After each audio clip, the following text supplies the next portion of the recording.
Meanwhile, you're always about women's business. Always talking about the sisters. Always talking to the sisters. They've got mahrams. They've got willies. They've got their guardians. It isn't you. I mean, I hate to use their terminology, but this is about the most beta thing you can possibly do. Always in the women's section. And the irony is that these are the same ones who are endlessly droning on and on about masculinity. Meanwhile, you can't do the basic thing, the most basic thing that men do as men, which is to ignore women. I mean, I'm sorry, I don't mean that in an obnoxious way, but women have their world, their sphere, and men have their world and their sphere. But meanwhile, you're always trying to weasel your way into the sphere of women, under the guise of nasiha, under the guise of advice. But you're just like a peeping Tom who's trying to justify why he's doing what he's doing by saying that you're just trying to check up on the sisters to make sure that they're safe. No, it's not your business. The men are over here, brother. Meanwhile, you keep sliding your way back to where the sisters are. And this is very disrespectful. It's very insulting to their walis. I mean, let's take this offline, Let me catch you on the street talking to my wife or talking to my sisters about how they shouldn't go out, or they shouldn't go to the gym, or they shouldn't go to school, or you don't like the way they're dressed, or what have you. I wish you would. You better hope that that red pill you took is a painkiller, because you're going to be dancing cheek to cheek with the concrete here.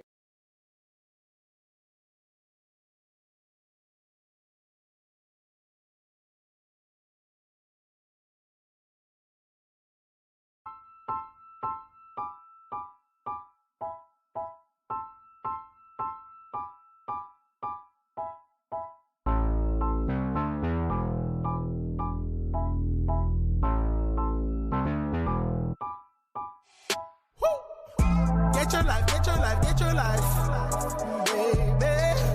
I got mine, why you can serve my mind, baby. Feeling me, that's why they killing me, lately. Get your life.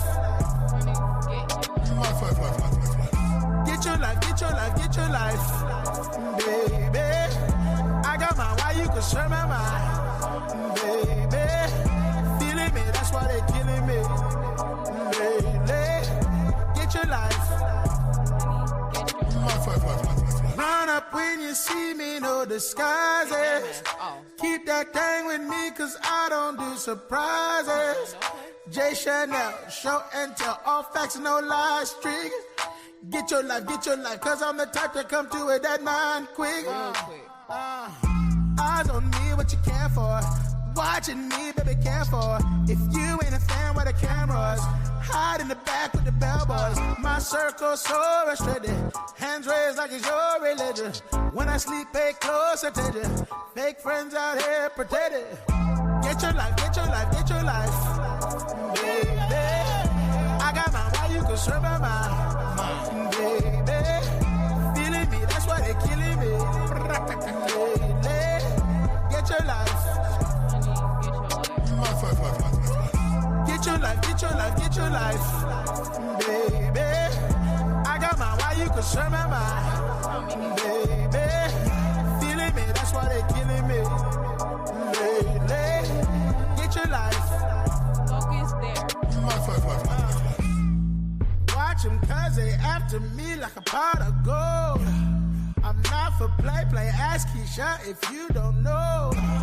I'm a little bit cray-cray, approach me, you better be right.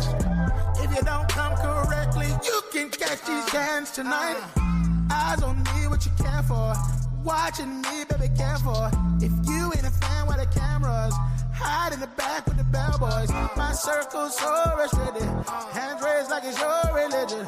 When I sleep, pay close attention. Fake friends out here pretending. Get your life, baby. I got my why you can serve my mind, baby. Feeling me, that's why they killing me, lately. Get your life. Get your life, baby. I got my why you can serve my mind, baby. Feeling me, that's why they killing me, lately. Get your life, boo.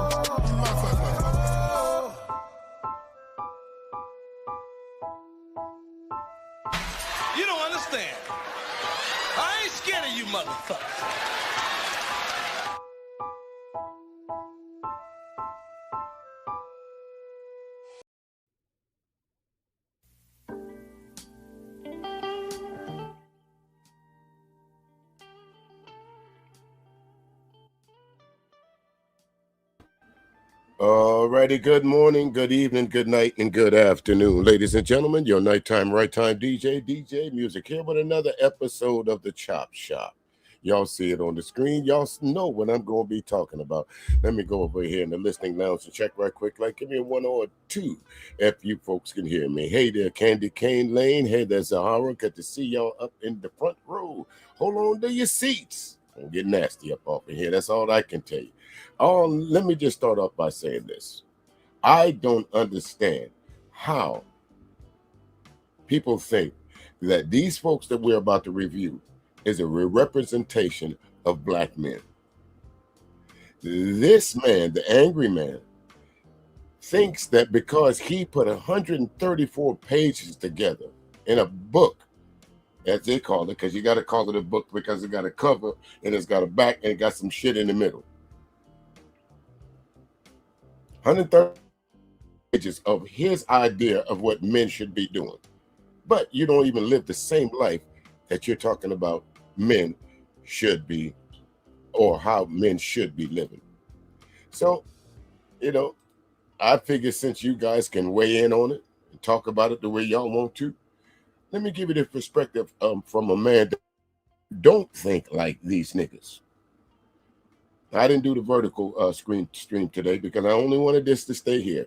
If you don't know the Angry Man, if you don't know Sharon, if you don't know, I don't know who this Willie Beeman is. I think he stole it from one of those movies that they always like to quote all the time. I'm Willie Beeman, what's that? Any given Sunday. Well, any given day of the week, you might run into one of these niggas. You might run into the Angry Man. And I tried to give Trey, the truth teller, the benefit of the doubt. Really have. But I see that for some reason or the other, you think the Angry Man is the guy that's going to put you over. So much so that you reviewed a book that he can't even sell. Go check out Amazon and see how many copies of this book Angry Man sold versus how many he had to give away. Talking about an autographed copy of the Angry Man Standards. That's what this stream is supposed to be about, folks. His book, The Angry Man Standards. She said, written in crayon and half-chewed crayon. Yeah, they've been outside so long. Well, they can't say they go outside because they're always inside. They go from one stream to the other, complaining about the ills of black women especially. Complain about the very same women that they're hanging around. Notice I always make the distinction, so let me go ahead and do it first. I'm not talking to you women, WOMEN. When I refer to folks women that follow Angry Men, I'm talking about you WIMMENZs, because you got to be crazy to still think that this man is looking out for your best interests, or has your best interests at heart, or is any black man in the black community that tells you that this man, under the moniker of Beano Nation, has the black community's best at heart. Grifters. Everybody that we're going to talk about today, I'm going to consider you as a grifter. Yep, even you, Sharon. Even though you might be right a lot in this panel, you are working with your arch enemies. And I've been sitting in the clouds for a little while, and I noticed that your number one star, your number one pupil, is not hanging around you anymore. So I did a little digging. I'm wondering why. Because she finally pointed out the same thing that I pointed out to you. Why you keep bringing these white folks on your panel? Why you keep engaging with them folks that use the N-word with impunity? Why you keep dealing with folks like the Angry Man? Why you keep dealing with the folks like Cellulite? Y'all listen to him lately? Did y'all see how he berated that kid with the nasty pictures that he put out? Did y'all see that? You could disagree to agree about what's went on with the trial. But Cellulite, you stepped into a whole different realm. Whatever, any respect that I have for you, no, she's not. If you go over to Sharon's platform, you haven't seen PhD in quite a couple days now. Nope. And I think it stemmed from a little bit deeper than that, because I don't know if some of y'all folks was over there a couple weeks ago, a couple of days ago, whatever, when PhD were paid for Brownsville to get kicked off the panel. That told me right there, Sharon, when you took Brownsville down, that it was all about the money. If I had any thoughts about it, that confirmed it right there for me, that you will put money over anybody. I thought about that when you had Tommy Sotomayor up there with Venus talking shit about her. But then I saw it. You manifested it when you allowed PhD to kick your cousin off the panel. You can't say it didn't happen, because I was there. So I say all that to say, you guys are a bunch of grifters. You will sell your soul for them cash apps. You will work with the devil. You will work with your enemy for the cash app. Anytime you sit amongst Fatty, Ill Icon, whatever his name is, and all the rest of those guys over there that continually bash black women, but no disrespect, Sharon, and I mean this with an all sincerity, no disrespect about this, but your loyalties are not with black women. And I'm not saying that to be mean, but you are not married to a black woman. So your loyalties are to your wife. She happens to be a white girl, a white woman. No disrespect. Love who you want. Be with who you're with. That's not none of my business. But your loyalties, and if you look at it at its core, cannot be with black women, because you're not with one. And I'm not saying that to be disrespectful. That's a matter of fact. If I was with an Asian woman, my loyalties would be to her. If I was with a Puerto Rican woman, my loyalties would be to her. If I was with a Korean woman, my loyalties would be to her. If I was with a Ukrainian woman, my loyalties would be to her. Bottom line. You don't believe me? Go ask Clarence Thomas where his loyalties lie. Go ask Clarence Thomas. Go ask Byron Donalds where his loyalties lie.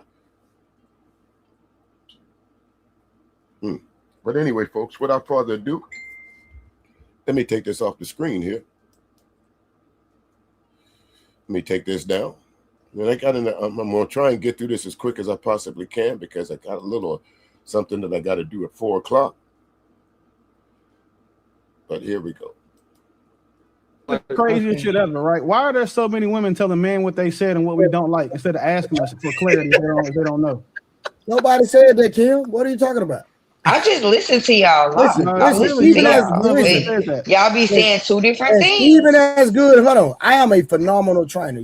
I can show you my work. And Trey, you said Kim, there's some women you can't get an ass for. I've heard you say it.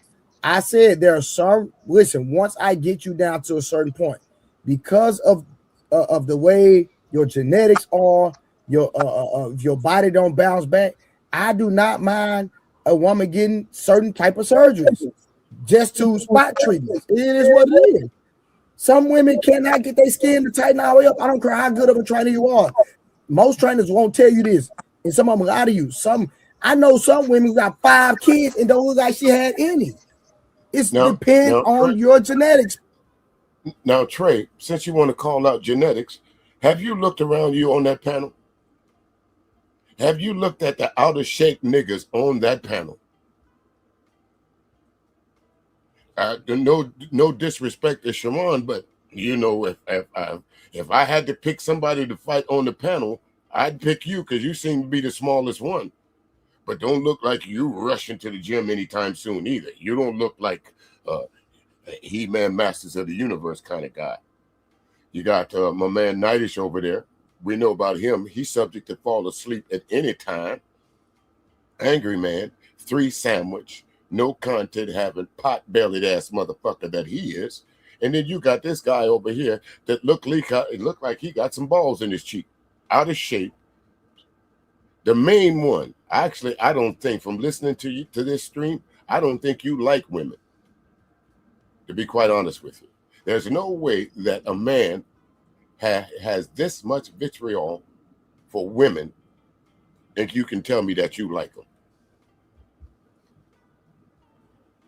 Period. You can't get around it. I know a woman that had snapped back on her first child, her second child messed up.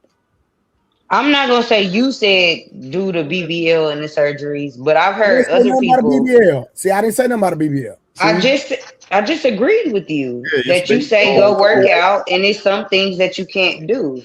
But I've heard other people say other things. So I'm talking about, and we talking about in general. I'm not talking about the men on the panel. I'm talking about in general. Y'all say y'all don't like BBLs, but all y'all fuck is BBLs. Hold on, listen. Hold on. Let me say this. Just because you have an invasive surgery, that doesn't mean you're getting a BBL. You do know that, right? Yeah, you can get a fat transfer. You can get a tummy tuck. So why are you relegating everything to a BBL? You can because I'm going off. Kim, you can just get your skin laser. That's it. Because she's going off what y'all niggas talk about. That's the topic of your discussions right there. You holler about you don't like women with BBLs, but if you go back to some of y'all thumbnails and your some streams, the biggest thing that you see is ass. If you look back and when y'all turn your camera, some of y'all, when you got your cameras on and you got your pictures behind you, you got big asses on your wall and on your posters or on your whatchamacallit. If you go to your Instagrams, all of y'all looking at big asses, BBLs. That's why she can say that with no problem, because that's what y'all talk about. You either always screaming about you don't like women with BBLs, but we always see y'all with them. You're always critiquing them. You're always looking at them. Me personally, if I don't like something, I'm not going to continue to look at it. See, you always want me to talk in general, but when I talk in general, y'all get pissed. In general, y'all niggas like bitches with BBLs, Trey. Like, quit playing with me. Who said that? Quit playing with me. In general, majority. Okay, she's talking about majority. Okay, I got it. I keep saying that, and you're not listening. Bitches with BBLs want niggas with money. They like women with big boobs and booty. They didn't say nothing about no BBL, and there's a lot of women don't have BBL and they still getting smashed. So what are we talking about, sis? Respectfully, P Smurf, these niggas do. You think I just make this shit up on these niggas? Yes, I do. Yes, I do. Why would I do that? Because right. Why would she? Why would she do that? Honestly, why would she make this up? Okay, I'm a man, and I hear y'all talking about it. I see y'all talking about it. So no, she's not making it up. Especially you, angry man. Women got flat high butts these days and still getting smashed. What they want, we're telling you what they're desiring. You want a big, they want women with big butts and big boobs. But guess what? That's my point. They go and get a BBL. The women are getting a BBL because they want that attention. And just because they go and get it don't mean we want those. I concede to that, I guess. All right, so Angryman, let's get back to your original point, right? Because we don't flew out the habit. So you said that most men are slaves to their women, correct? No, I said that's the point that George Bernard Shaw was trying to make in that quote. Okay, got you. Yeah. Okay. Do you want to resign? Nigga, what the hell do you know about George Bernard Shaw? George Bernard Shaw was never in this gender war shit, folks. Whatever comments that Angryman is trying to equate to the gender war that he's talking about, you can best believe George Bernard Shaw had nothing to do with it. But you know, all these men that you see up on this top row here, all of them, this Papa Smurf here, all of these guys think they're smart. But I'm going to show you how dumb y'all really are, because Angryman is going to say something, and then a little bit later on, Raw B is going to say something, and none of y'all niggas gave pushback on it. But I'm going to show you. I like to quote because I don't think Sharon was here. Because hey, Sharon, we're actually a lot of us actually bought Angryman's book, and so we're actually reading through. Why? Why the fuck would you buy that? Why would you buy a book called The Angryman Standards? Hold on just a second, folks. Hold on just a second here. Let me show you. You see, I didn't have to go buy the book to catch an overview of it. Hold on just a second. The book to catch an overview of it. Did I leave and come back? Hold on just a second. Let me show y'all something. Hold on. Hold on there. Hold on a minute before we go much further.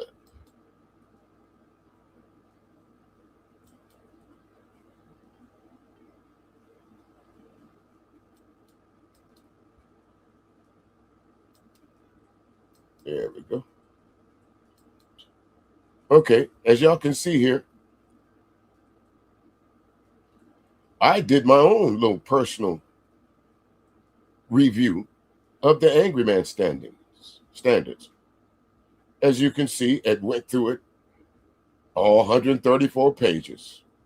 But the main thing that they said about the Angryman standards is overview and a detailed breakdown based on his look at the first word that's in that sentence, rhetoric, not official documentation. Nothing that Angryman tells you folks is official. It's his opinion.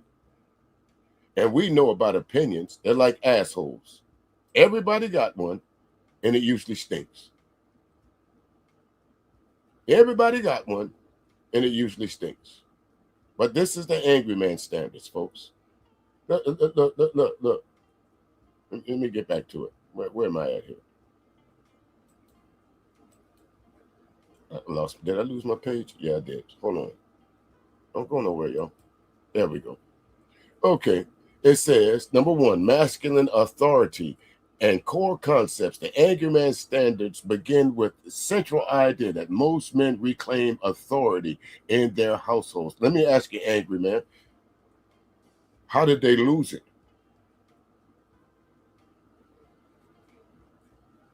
Losing and reclaim authority in their households, their relationships, and in their personal lives. How do you lose authority in your own personal life?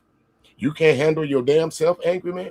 This is a breakdown of your book, The Angryman Standards. It includes a belief that modern society has stripped men of leadership roles. How? How did anyone strip you of your leadership roles? You might have walked away from them. Some time ago, I did a thing on the 14 principles of leadership as combined by the Marine Corps. Angryman, you fit none of those. You're a loudmouth schnook. A call for men to reassert decision and decision-making power. A rejection of egalitarian relationship models. A framing of male authority as natural, historical, and necessary. I think you've been listening too much of them folks over there from the Heritage Foundation. I think you've been slipping in the back trying to talk to Delano Squires or one of them loose niggas over there. The only difference between you, Angryman, and Delano Squires is you wear a hoodie and he wears a tie. Both of y'all are bullshit artists. Look at this. Number 2, radical self-sufficiency. Build his own income streams, meaning sit on YouTube for 15 hours a day until somebody hits your Cash App or your Super Chat, play music, and if somebody sends you $2, spend the next 30 minutes complaining about it. Avoid dependence on institutions. You are dependent on the institution that they call YouTube, Angryman, because if YouTube took your channel down, how would you earn your living? Avoid dependence on women. Well, if you folks want to go and argue that point, you can go over to Grandmaster Troll and look at some of his archived information about the Angryman and ask you, is he self-sufficient? Ask yourself, after listening to GMT expose Angryman, is he self-sufficient? I think not. Develop skills that make him unfireable and uncontrollable. Okay, there's only one way, Angryman, that you can develop any skill to be unfireable, and that's create your own fucking business. I started landscaping in 2005. Ain't nobody fired me since, and even before that, I was never fired. For someone to put that in a book tells me that you have been fired on several occasions, not once, not twice, but you have been fired on several occasions. Entrepreneurship, trades, financial literacy, none of that you talk about. You only give snippets. You don't tell them how to do it, why to do it, and any way to do it. This is a critique on your book, sir, The Angryman Standards. Men must take full responsibility for their own outcomes, even when life is unfair. This includes, y'all look at this shit right here. This nigga says no blaming women. I guarantee you cannot find a stream Angryman talks about women that he don't blame them for the shit that's going on. Whether it be political, personal, or just everyday bullshit. How many streams that he did on Will and Jada, blowing Jada out the water? How many streams did he do on Meg Thee Stallion and Klay Thompson? How many streams did he do on what's their name? The chick that got the Kiki Palmer. How many streams did he do on Holly Berry? How many streams did he do on Jasmine Crockett? And then we can take that right to blaming society, because if you're a Trump supporter, you're blaming society. No, blame your upbringing. I've heard you say, well, my moms didn't do this. I didn't get along with this person in my family. I was a loner. No blaming racism, but you call yourself the Beano Nation, black in name only. Trey, the truth teller, let me ask you, why the fuck would you want to review this? Rejection of modern gender norms. That just means stop chasing behind the white man. High expectations of male contact, but yet this nigga gets on the stream night after night, day after day, yelling at the top of his lungs. Catch a flight was your famous catchphrase, remember? But this is you, there, Angryman. It didn't take them very long. As you see, I stopped right there because right here, I started asking me more questions because there was nothing else they could really talk about. So it asked me, if you want, I can now build. They wanted to curtail it to me to where I could come back and give you commentary on it without being disrespectful to you. Masculine authority. You see how it breaks your shit down? You see how it breaks your shit down, Angryman? Quite easy. You kidding me, right? You are kidding me. Hey there, Sexy Red. How you doing? Good to see you. Appreciate you. But that's the Angryman standards, folks. It took me less than 5 minutes to critique that book. But y'all was willing to do an entire stream on it. The fuck? For? What for? Now let's get back to this. This book. Well, we gonna try to get through the chapter 1. We can't even get through the first 2 sentences at this point. But it is what it is. It's still a good conversation. If it wasn't a good conversation, I would have been moved. But it was a good conversation. And Sharon is in the comments say he about to cook, so we gonna see. So yeah. Shout out to the crew neck and the lavalier. Yeah, we about to cook some Teddy Graham crackers right now. We about to make some Teddy Graham crackers. Hey, yeah, Sharon. see, that's just like what Trey was. Hey, Sharon, let me tell you something, bro. It was funny the first time. It ain't funny no more. It was unexpected, it was apropos for what y'all was doing at that time. It ain't funny no more. Teddy Grahams. You can drop that joke now. Go ahead and put that one in there. Oh, damn. That was a good one. But don't use it no more because that shit is old now. Teddy Grahams. The grown man comparing niggas to Teddy Grahams. The fuck? Saying to Kim earlier about genetics, like it just depends on your genetics. Like, for instance, Sharon has a tiny brain, but his head looks like he has a big brain. It just keeps getting bigger and bigger. You feel what I'm saying? So it just depends on your genetics. Like, if you were to look at him with that mega mind dome of his, you would think he was the smartest nigga in the world, but he's not. But it's funny that he says I'm mega mind and he's the one that's bullhead. You know, that's a good question there, Candy. I don't really know because I don't hang around over there, so I can't really answer it.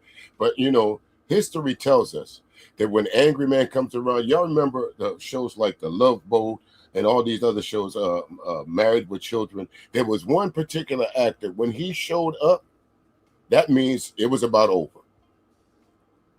So I'm gonna liken that to, I think his name is Ted somebody. But when Ted showed up on the set, it was about over.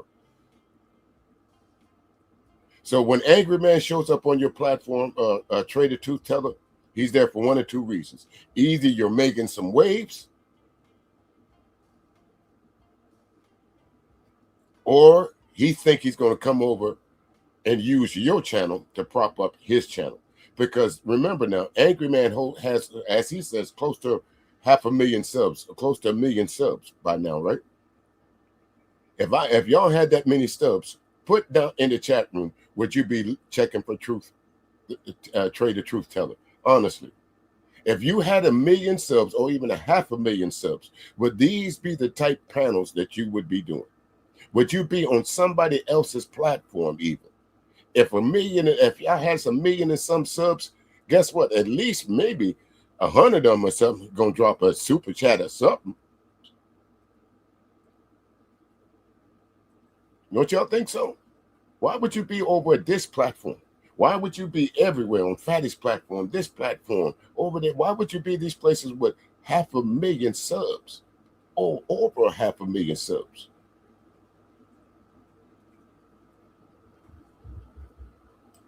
There's some hoes in this house. I ain't said that. There's some hoes in this house. If you see them, point them out. Like, if he was to take that hat off, it would add an extra 5 to 6 inches of his height because his head is so damn big. Yeah, but the difference is I actually have a big brain. That's the difference. All right, so real quick, let's get back to the book real quick. So right here, so chapter 1, Sharon, is understanding female nature, right? So we're gonna go first and foremost. We must understand female nature, and more specifically, what drives female nature. Pot belly, no content, have a motherfucker. Would you agree, Sharon? Would y'all anybody on the panel? Yeah, I agree that men are the most hypergamous in relationships. Yes, if that's what he's trying to insinuate, then yes, I agree. How are men hypergamous? In every single way, with the women that they choose is they got to be at a high level of the sexual marketplace. They got to be a high value in school. They got to be a high value woman. They got to be able to cook and clean. All the things that a man want from a woman, she got to be the utmost and the highest standards. So in actuality, men are the most hypergamous. I don't think men are requiring their women to be Michelin chefs. I think they just want women that know how to cook. That's okay. What the fuck is a Michelin chef? Any of y'all ever heard of that? What the fuck is a Michelin chef? You mean that guy, the Michelin man, running around cooking collard greens and neck bones and shit? What is he talking about? Anybody heard of a Michelin chef before? Please tell me what a Michelin chef is, because I never heard of that until I heard this stream. The fuck is a Michelin chef? What is it?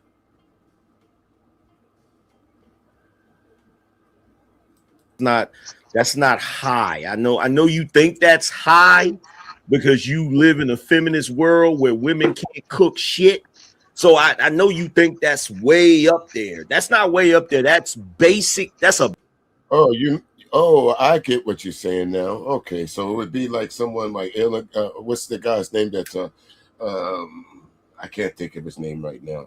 Wolfgang Puck or someone like them. I see. I get it now. That's why I probably haven't heard of it. I've heard a lot of chefs, giving a great accolades. But to be honest with you, Candy Cane Lane, and I'll give you that one, Angryman. That's the first time I ever heard anyone refer to a chef that way. Maybe that's why it's rare. It's the rarity of it there. Not saying that it doesn't exist, but when they say you learn something new every day, I don't mind it. So I learned something new today. Basic skill, knowing how to cook. Right. Maybe to you that's a basic skill, but it takes time to be able to cook for a family, and it's not a basic skill because if it was so basic, then people wouldn't have to ask for it. Right? They wouldn't be demanded for a woman to do it. Hold on, y'all. Hold on. And again, Sharon, so far I'm agreeing with you on this one. If it was a basic skill, why the fuck we got all these recipe books? Why is all these recipes handed down from generation to generation? If it was such a basic skill, not everybody knows how to cook. And to be quite honest with you, if that's what you're getting into a relationship for, you're already doomed for failure. Correct me if I'm wrong. If the number one thing that you look for in a woman is whether she can cook or not, you're already in trouble. Let's see what the books. And nigga, why can't you cook for yourself? Fine. It said hypergamy. Called what's that word? Angryman. Called logically, whatever. Hold on. Something is COOLLOQ.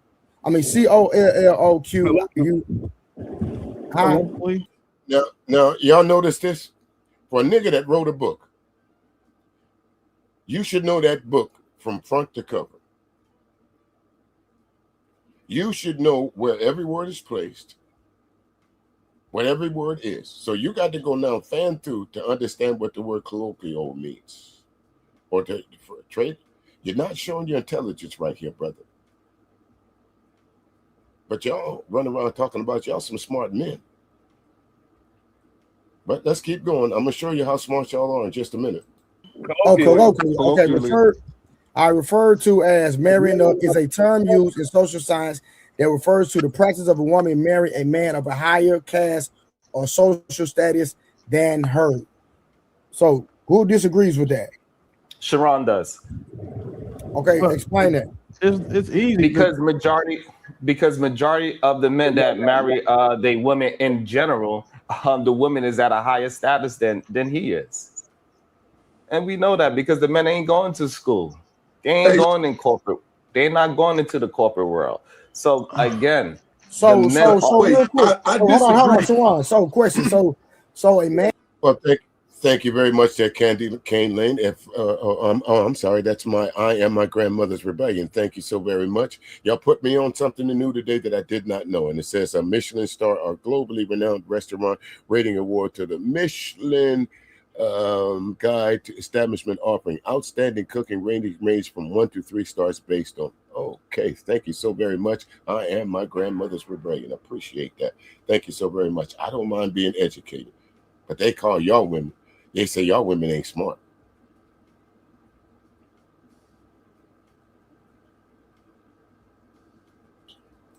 A man has to get in corporate America, have to go, get an education through the system to make more money than a woman. Because I know electricians that will,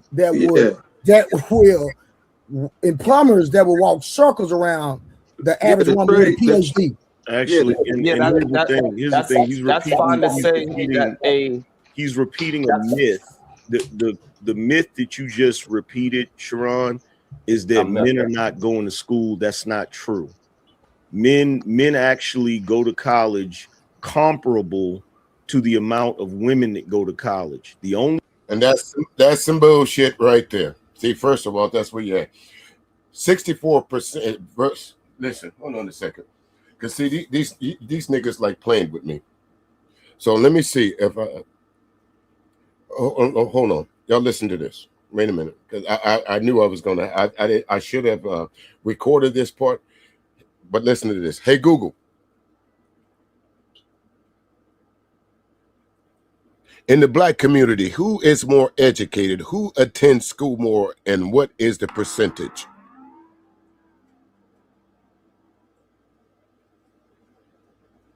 Black women achieve higher levels of educational attainment and attend college at higher rates than Black men. Among Black students in higher education, women earn the vast majority of degrees. 64.1% of bachelor's degrees, 71.5% of master's degrees, 65.9% of doctoral, medical, and dental degrees. Overall, roughly 26.2% of Black adults aged 25 or older hold a bachelor's degree or higher. So, Angryman, your first argument out the door. Black women achieve higher levels of educational attainment and attend college more than Black men. Among Black students in college and higher education, women earn the vast majority of degrees: 64% bachelor's, 71.5% master's, 65.9% doctoral. Not unless you lie about it. You know what I'm saying. But Angryman, there goes your first lie out to me out the door. But I already knew that. I know they like to use this per capita shit. So I'll use this as a good time. Per capita in our communities, Black women are more highly educated than us. And that's more prevalent in my family. I can speak on that. Damn near almost all the females in my family went to college. Damn near every one of them. But as far as the men in my family, I think it was maybe 3 that went to college. I opted for the military. My brother, a couple of my brothers opted for the corporate world. They didn't go to college for it. But the next thing I'm gonna talk about, just let's let them run in the ditch for themselves. The difference is that if you judge it based on a 4-year program, yeah, there's going to be more women. But the more years you add to it, the more you have men. If you look at a 6-year degree, if you look at an 8-year degree, the longer it is, you start to see an uptick in how many men actually go to. And not to include continuing education. We spend a lot more time in continuing ed that adds on to the education that we get. So if you're talking about we definitely got women. Peace, Murray, you breaking up, brother. Yeah. So and so we just understand. I'm glad he broke up, because that's bullshit. Y'all just heard me read this. Y'all just heard me read the stats. Y'all just heard me read them. Y'all just heard me read the stats, right? So how can you argue with that? How can you argue with the fact that women are more educated than Black men?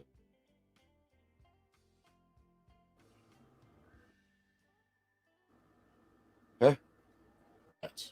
No matter undergraduate studies, Black women dominate us. Black women dominate the United States because of this. They are a woman haters club. They despise women with a passion. They'll go to the pits of hell to prove that women are not smarter than them. I'll show you exactly what I mean. When it comes to the value of women, men want the highest value of women, the one that's at the highest socioeconomic status, the one that is highest in the social field, and all aspects of a woman. They do not. Men that have higher, men that have one at a time, fellas. Men that are at high caliber, they are not dating people. They are not dating females at lower caliber levels. It's just not a thing. So hold on, Willie, I got you. Hold on, we're gonna let Willie respond. So you're saying that, so Sharon, you're saying that it's I'm gonna try to keep my answers into 2 words since I can't get a full sentence out. No, we're gonna let you. You're gonna cook, bro. You're gonna cook. No, you're not. So It's you been weren't proven finished. already. So No, you I weren't wasn't finished. finished. I was literally talking. Okay, go ahead. Finish. Yeah, ask your question. No, finish. It's okay. The point is mute now. So go ahead. No, go ahead and finish. Come on. Go ahead. It's okay. Don't you listen to these stupid motherfuckers.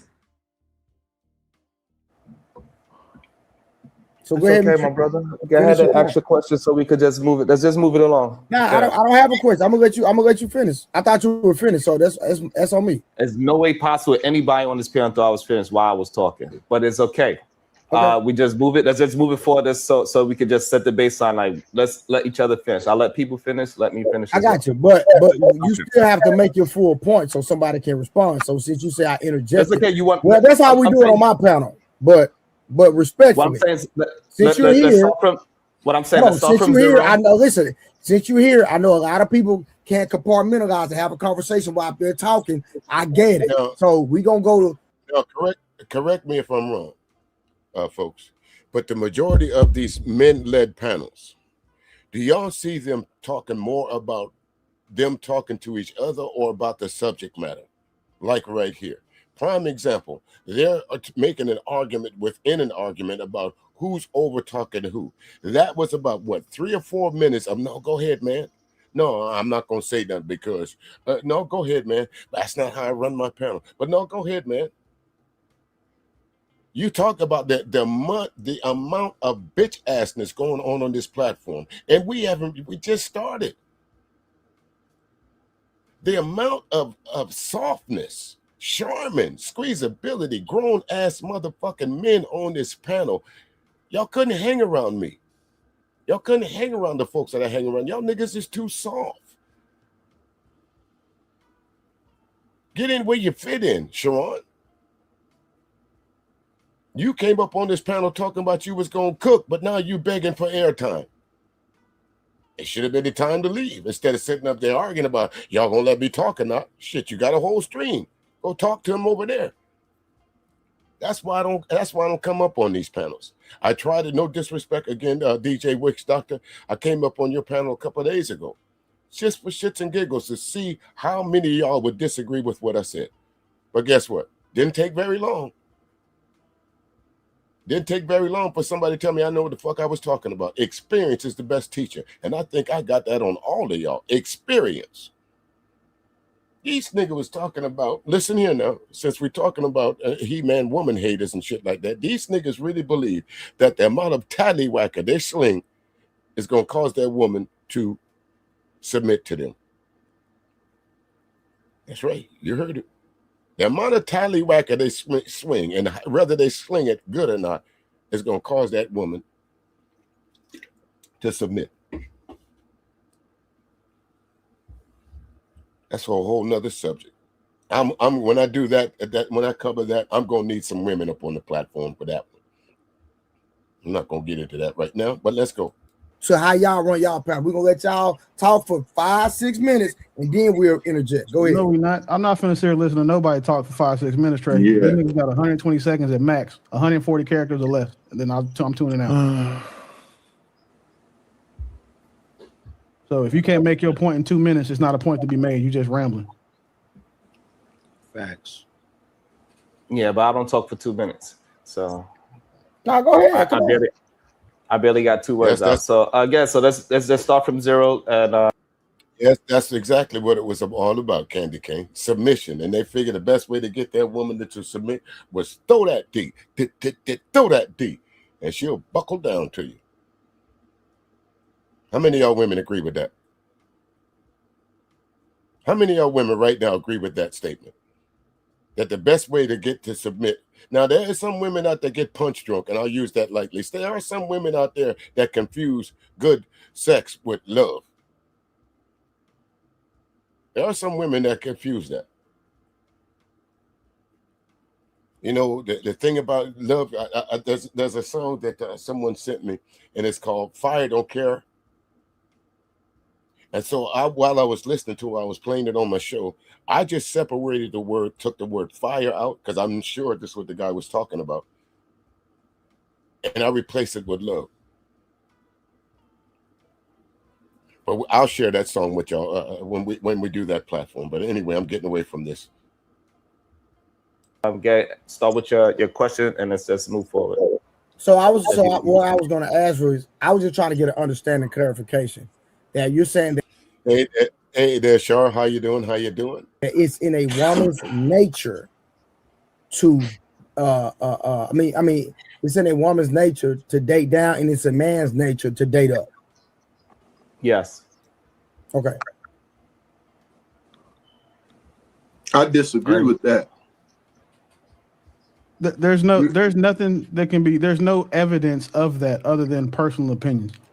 One, hypergamy is about dating up for resources, for additional resources and status gain. That's not what men do. Men are visually selective. We want women that are going to make our lives easier. Women want men who are going to reduce their responsibility in life. That's not what men do. That's what listen. See, this is, do y'all really hear yourself talk? He said men want women that's going to reduce the responsibility in their life. If you take on a woman and you have a family, how in the hell, really beaming, does that reduce your responsibility? What woman is going to have a child? What woman is going to marry you and all of a sudden say, fuck it?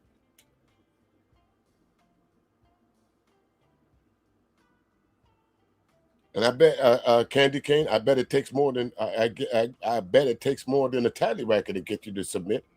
I bet you that. Say it again, Grandma. What's love got to do with it? What's love but a secondhand emotion? Al Green said it. Love is a walk down Main Street. Sometimes I say love is a 4-letter word like shit, damn, fuck. But if you find the right person, it's a beautiful damn word, ain't it? You love saying it. You love being in it. You love being around it.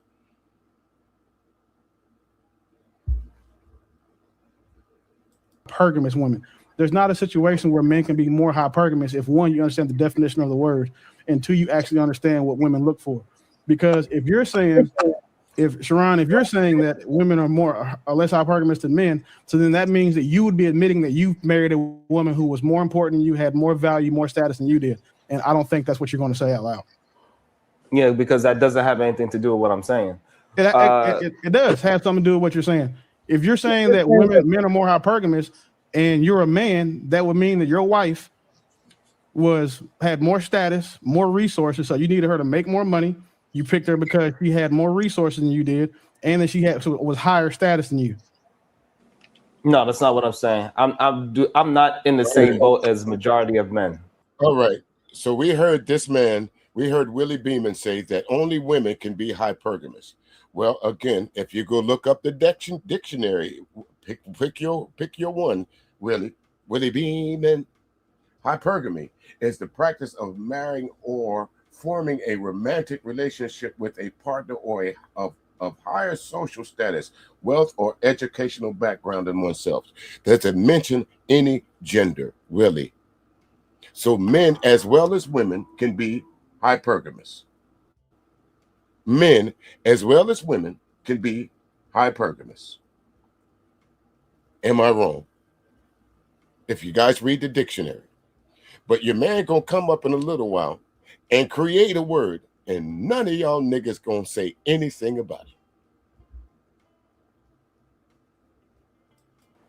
I'm the minority of men. That's why I don't use myself in most of these conversations. I'm talking about in general. Right? So when I'm talking about in general, I'm not talking about myself for most of these things. Majority of men cannot take their wife out the workforce. So if I start talking about that, then y'all would say, oh, Sharon, you a minority. You are one off. So don't try to use me now and try to act like now I'm part of the general population. No, I'm not.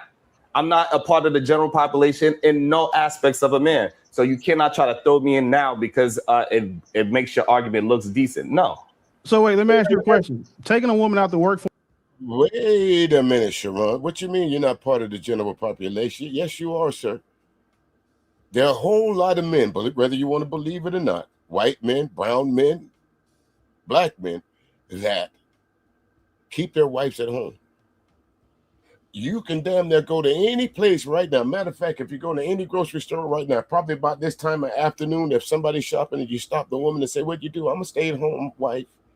I'm a stay-at-home mom." That's not unusual, Sharon. Some couples decide that, hey, while I'm out making this money,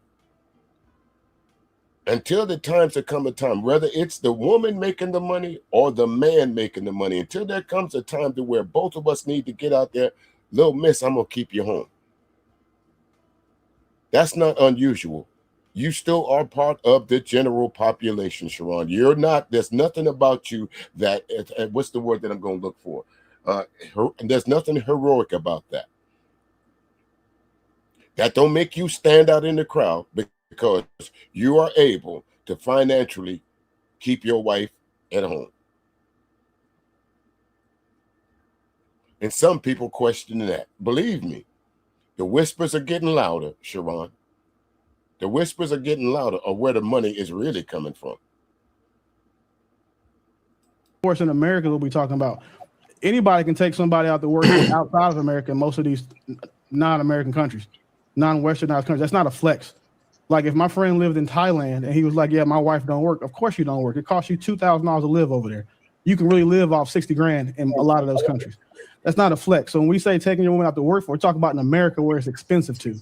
And then more importantly, saying that, you're not the exception or that you're not average man. What do you mean by that? Like how do you qualify yourself as not an average guy? So what I mean by that, I took my wife out the workforce way before we ever decided to travel, way before that. And I'm paying for my whole family to travel throughout this globe. See this, Sharon. Let me just go ahead and tell you that should have been, that ain't your damn business. Why do you feel the need to explain why, except for I'll just say this: don't bust your arm patting yourself on the back. And that's what this man is trying. That's what Willie Beeman is trying to get at. This is probably the one time, Willie, that you said something that I might agree with. That's not a flex, Sharon. It really isn't. Men move in silence. Men don't get up on panels and come tell other men, "Look, see what I got."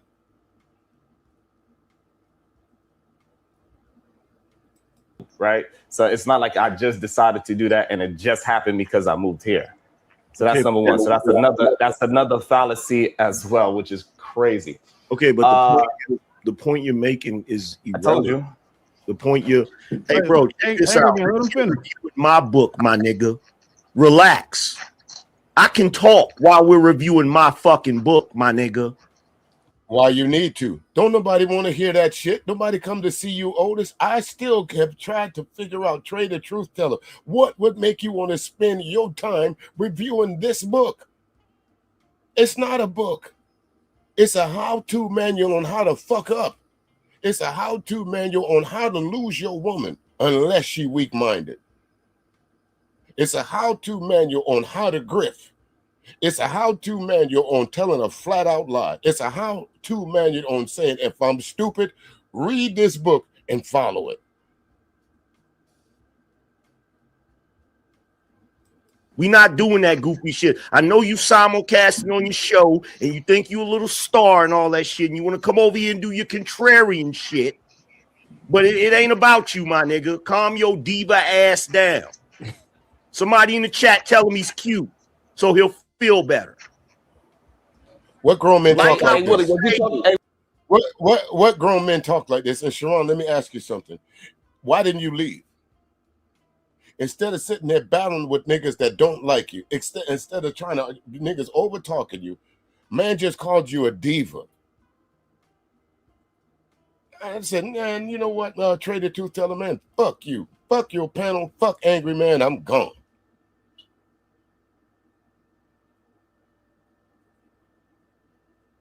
Willie, was you talking to me like just now? Saying, the point you made is Dr. Willie, were you talking to me? His viewers must be all women the way he's talking. He can't possibly believe this shit. The point you made is irrelevant. Dr. Willie, was you speaking to me just now? The point you made and I was responding to you.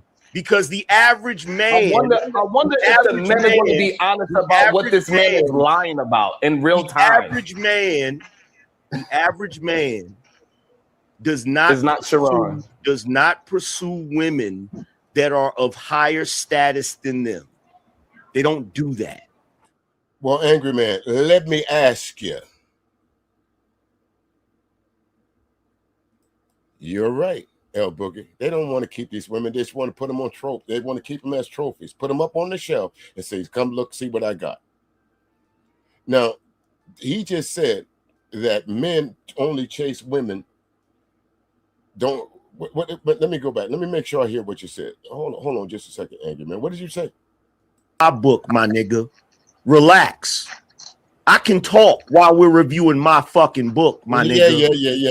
We're not doing that goofy shit. I know you simulcasting on your show and you think you're a little star and all that shit, and you want to come over here and do your contrarian shit, but it ain't about you, my.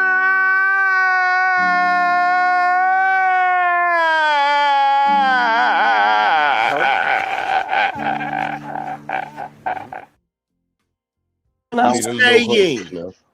The point you made is Dr. Willie, were you talking to me? His viewers must be all women the way he's talking. He can't possibly believe this shit. The point you made is irrelevant. Dr. Willie, was you speaking to me just now? The point you made and I was responding to you. Because the average man, I wonder if the men are going to be honest about what this man is lying about in real time. The average man does not Sharon. Does not pursue women that are of higher status than them. They don't. Well, let me go ahead and say that, Angryman. Let's give you a scenario. You in a grocery store now. There's no avoiding attraction. When you see something that's anything, whether it's something shiny or a brand new car or a beautiful woman, that's the attraction. That's the thing that gets you the initial look.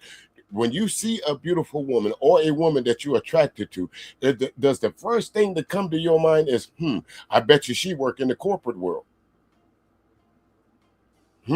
I bet she a school teacher. I bet you she an astrophysicist. I bet she work at McDonald's.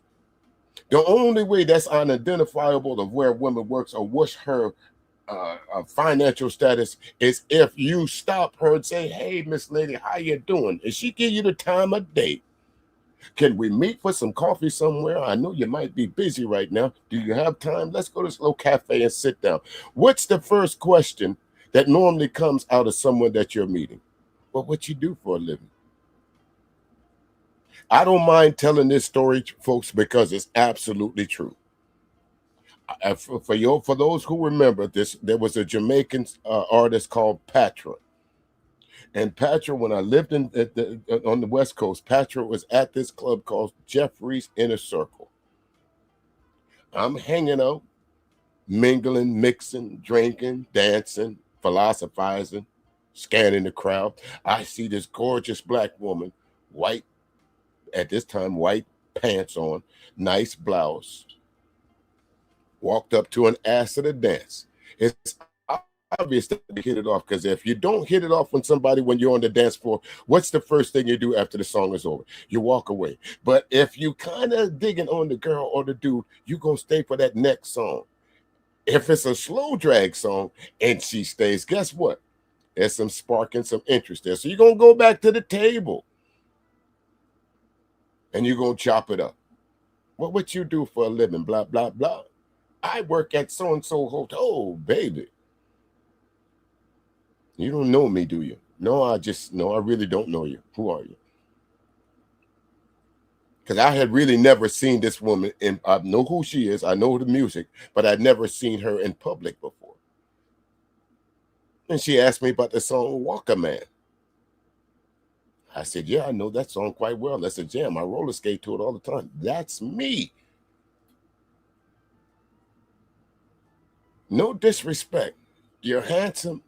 You're well-built, but you're not on my level right now, financial. Was my ego kind of bruised? Yes, but she was absolutely right. I wasn't financially on her level.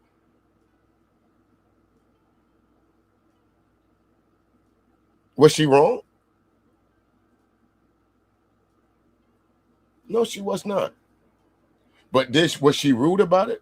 We had a couple more dances after the club closed. She went her way and I went mine. I have an experience. I got a story to tell somebody to where I was politely rejected. One or two things. Either I could keep doing what I was doing or go chase Patrick down and level up.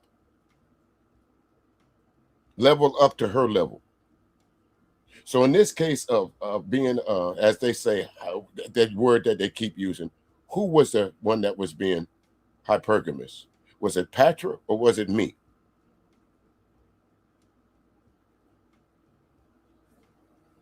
I think y'all know the answer to that. Do that.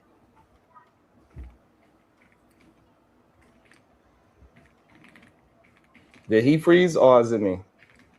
No, he made a statement. Oh, okay, that nobody cares about. So like I was addressing somebody and then I get cut off in mid-sentence, and then now I guess because he feel like he's not getting enough attention, he want to cry and perform.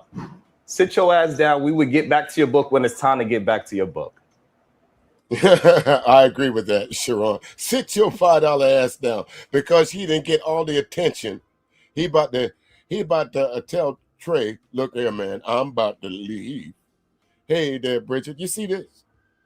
Zahara, you see this? Candy Cane, you see this? Shaw, you see this? Queen, you see this? These are grown men on this panel. And so far from what we've covered, folks, have y'all seen anything constructive about this conversation? If you go down to the description that I put in, you'll see that if you go to it and it'll give you a preview. Yeah, Patrick was look back in the back in the 90s. Patrick, listen, thicker than a bowl of oatmeal with sugar and molasses on top. Good Lord. When I saw her, when I saw those white pants that she had on and that frame, not being nasty about the situation, but I was focused, laser focused.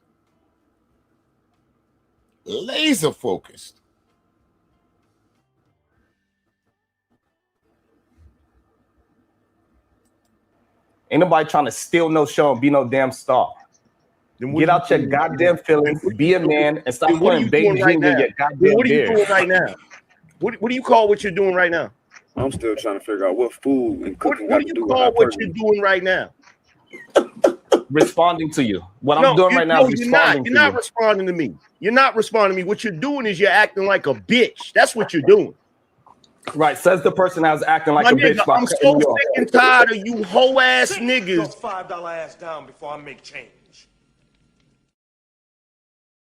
How I'm jealous and you jump in. I don't know how fucking long. Listen, it is no way I could be jealous of a bald man that put mascara on his beard. Yeah. Bro, really? you spend more time insulting than you do in conversation. Oh, really? Really? You want me to tell you why you jealous? Oh, that hurt him right there. Sharon, that hurt him. That hurt him. That hurt him. But this was the trigger for him to leave right here. But y'all notice something? As soon as Sharon started getting the best of Angryman, the Angryites just stepped up to the place. You ain't gonna talk about our fearless leader like that. There was a movie with Clint Eastwood. Although I stopped watching Clint Eastwood movies, any which way but loose or whatever whatever the movie. But he had this thing called Right Turn Clyde. It was an orangutan that would knock folks out. But there was a outlaw misfit band of motorcycle guys called the Black Widows. We're the Black Widows. Goofy as fuck. That's what you guys remind me of. Jolie, we got to get that Fido medal. Yeah, get him.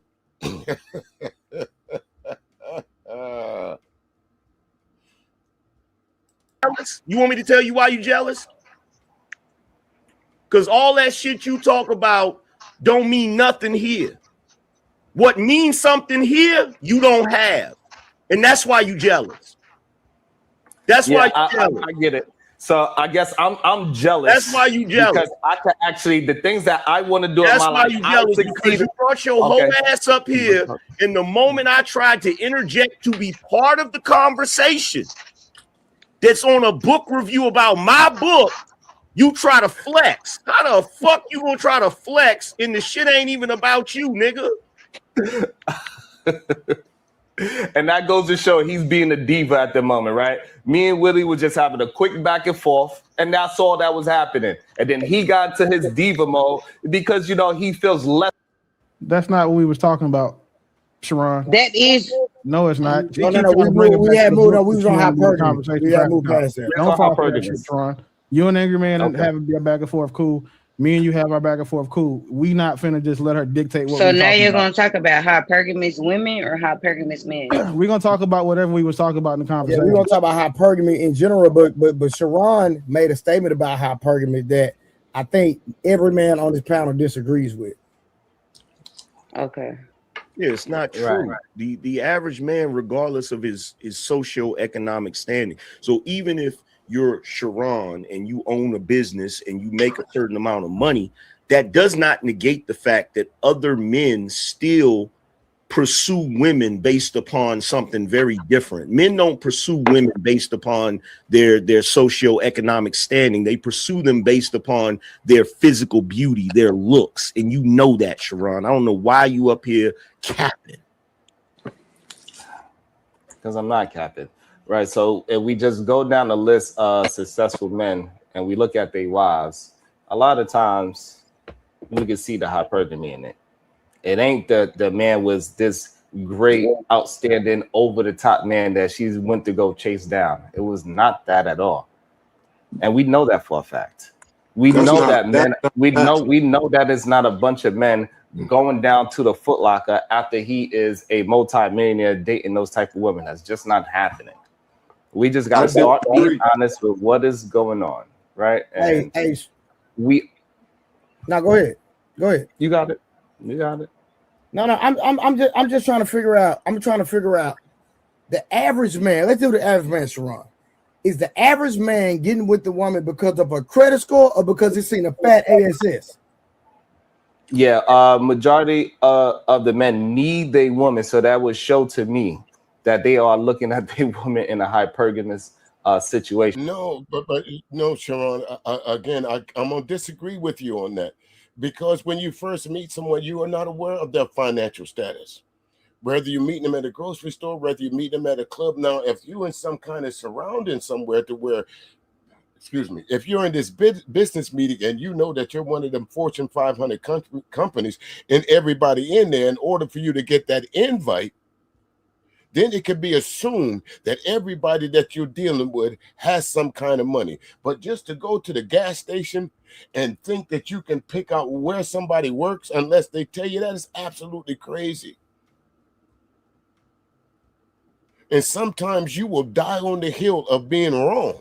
And you're absolutely wrong about this. Attraction plays, to me, sometimes the initial thing to how people counteract with each other. Attraction. Damn, she looked good. Damn, he looked good. Let me go and see if I can mix it up with her for a minute.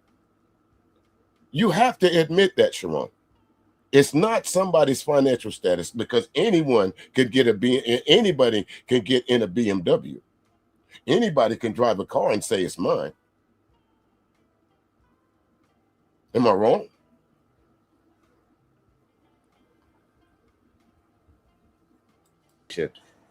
It's just what it is. Majority of men are not able to take care of the houses without their women. I don't know why we act like this. So by that fact that majority of the men, they are choosing women that can financially help them. Okay, let me say it one more time. Sharon, you're not answering my question. Good. When a man initially sees a woman, is he getting with her because, hey, I'm hypergamous, she has a high credit score, or I was attracted to her physically? Let me read. Yeah, Grandma. If Patrick comes anywhere within sight of me, of course I don't run up to her and ask her, but hey, you remember you kicked me to the curb at Jeffrey's in a circle? But you know, I still watch your videos. And I had some fond memories. You know, there's some things in your life that you remember. And the only reason, to be quite honest with you, the only reason that we probably didn't go on that next date is because of that, whatchamacallit, because of that financial barrier between her and I. Okay, I'm not on your level like that. That's fine, but shit, everything else checked out. You know what I'm saying? Front and back. No, just kidding. Let me get up out of that. Let me get out of that. Y'all bringing back some fond memories. If we just talking about, it's two parts to that. So if we just talking about sex, is the physical. We talking about relationship, is the hypergamous. It's two different How do things. you even get to know a person to even get in a relationship? Because most people are finding each other through schools and through friends. They are not finding each other random, willy-nilly, just walking in the street. That's not so no physical. Listen, okay, Sharon, I'm gonna give you this credit. A lot of people meet their significant other at work. Now, there's 2 times in a man's life where he's surrounded by more women than he can handle. High school, and if he tends to go to college. Your dating pool is huge when you're dating in high school and when you go to college. Why? Because there's girls there. Not unless you go to all male college. But to use the frame, the world is your oyster at a college that's co-ed. But once you graduate college or once you graduate high school, most black men go into what they call blue collar work. Most. It's not me saying it. That's what the statistics provide. Most women, we already know, go for higher education. So, but most men cut their dating pool in half from when they graduate high school. Simply because they don't attend college. Those women that they maybe was dating in high school, they have now moved on to college. So those men that decide to go to trade schools or go straight into the workforce, guess what? If there's no women working at your job, you're gonna meet not unless you of that community, you're gonna meet your mate over there. No, you got to go to the places where women are, i.e. the club, the grocery store, functions, weddings, all kind of stuff like that, parties. You're going to have to seek the women out. They're not there. They're not there. They're not in your physical locality. They're not in your area simply because you're at work and they're at school. So if we want to go at it from that angle, Sharon, men are automatically hypergamous. Because the women, as we see, 64% of the women, 64% of the people that have degrees are black women. 64.9 to be exact. I don't know why they just didn't go ahead and round it off to 65%.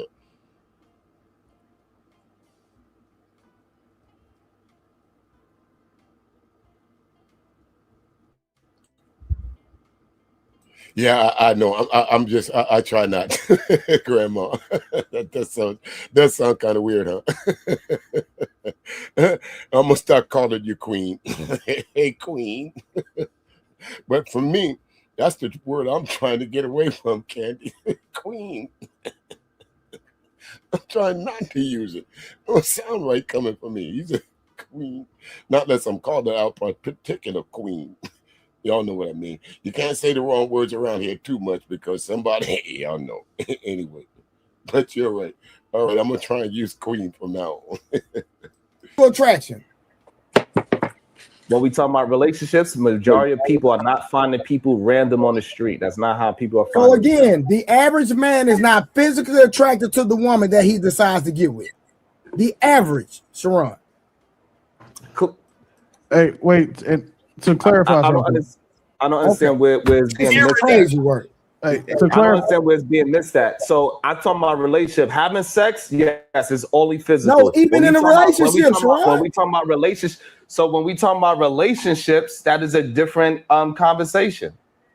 Sharon, even if we're talking about relationships, the average man has to still be attracted to the woman that he gets with. That's a fact. No, most majority of men are only attracted to that the woman has a vagina. That's it. It's the only thing you care about. So if men were generally more hypergamous, we would expect them to consistently prefer women that make more money, have higher education, more power, and a higher social status, and that's just not true. Men tend to date and marry down, as across all ethnicities. Women tend to marry up because they're the ones who need the protection and provision the men with status means to provide. That's what they're trained to look for. Men are not taught to look for a woman who makes money. Men are not taught to look for a woman who has more status, because the majority of these men can't do those things. The fact that a man wants a woman who is not going to be a well, loose nigga, explain the term shade tree nigga. Explain the fact of why over 99% of the Manosphere niggas run around there talking about it's not fair that welfare kicked us out of the house. So 99% of you niggas over in the Manosphere always complaining about these women that's on some kind of public assistance. If they weren't on your radar, why would you even be talking about them?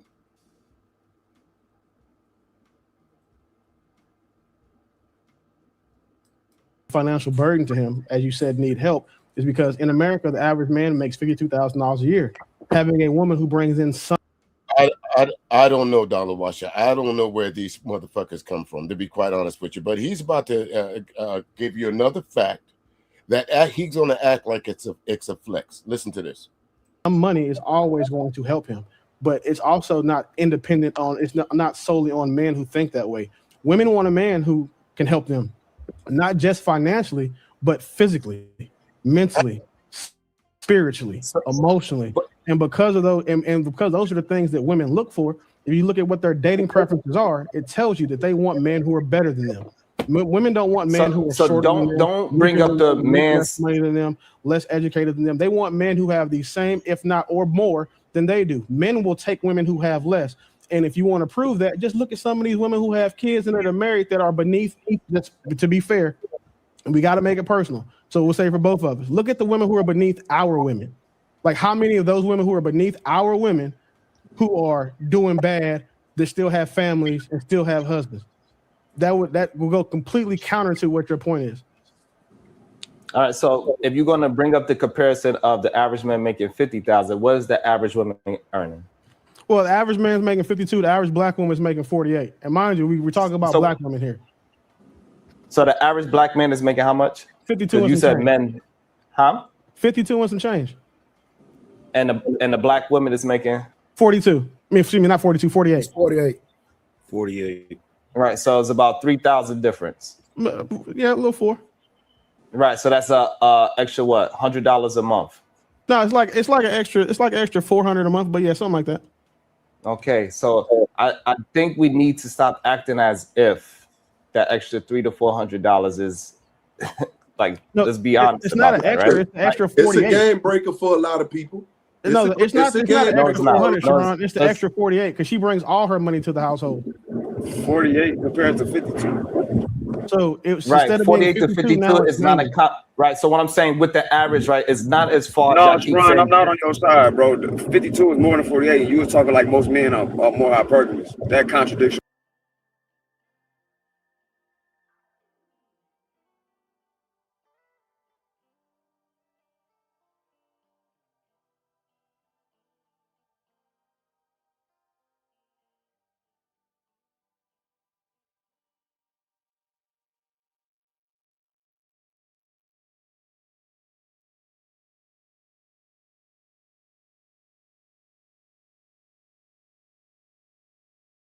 I had my mic off. I'm sorry. I was up here yapping and I forgot I had my mic on. But let me go back and say this. We're talking about $50 a month, folks. The difference between what a black man makes and a black woman makes is about $50. It's not $3,000 like Sharon said. On the average, it's about $50. And when you break it down, $50. $50. Now, we also know that the majority of people that make more money do what? go to college. 64% of the black women, educated folks, are black women. So by default, when they do go to those jobs, they do get paid more. But on the national average, black men and black women don't make as much, especially black women. Not that they're not qualified. No point. Yeah, because I'm not trying to be funny. If men were hypergamous, they'd have to date men. So the only men who are hypergamous are gay niggas. Who says that? Who says that? What grown man in their right mind that says that? Again, I read the term of hypergamy. So what man in his right mind would say if a man is hypergamous, he has to only date men? So that was another indication for me right there, sir. When I heard this, along with the rest of your rhetoric, you won't, y'all ladies, forgive me, you won't know part of the pussy. There's absolutely no way that you can tell me that you don't take it. You don't pitch or catch. Absolutely not. Saying some of the shit that you say. You seem to be mad at women, and more particularly, you seem to have a vitriol for black women. Because listen to how you speak to this woman, even though she has not said not a word disrespectful to you.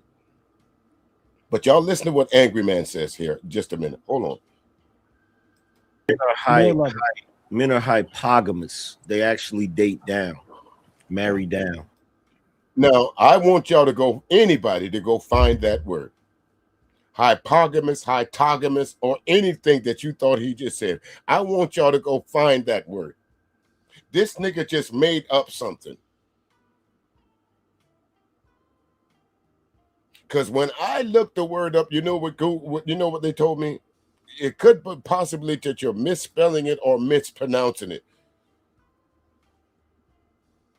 Can y'all hear me now? Am I back? Is I muted or am I still muted? Can y'all folks hear me? I don't see I'm muted. But go look up what he just said. Can y'all hear me? Yes? Give me one down there if y'all can hear me. Okay. What's up there, Dark Man Jeff? What's up, Shaka Nunu? How you doing? Good to see you. No, he didn't say hypogamy. He said hypogamy, sir. And that, if you, hold on. Okay, hold on just a second there, Shaka. Hold on.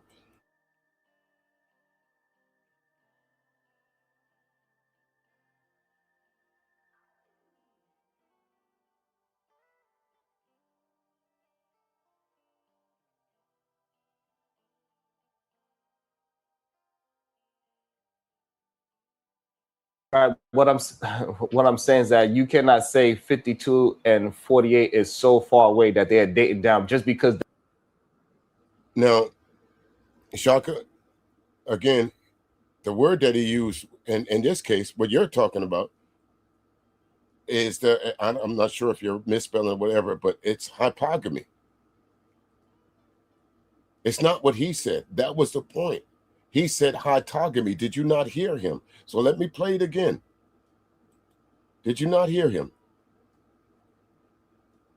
Women who have less. And if you want to prove that, just look at some of these women who have kids and that are married that are beneath. That's, to be fair, and we got to make it personal. So we'll say for both of us, look at the women who are beneath our women.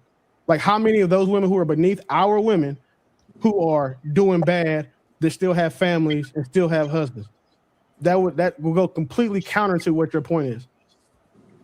All right, so I bring up the comparison of the average man making 50,000. What is the average woman earning?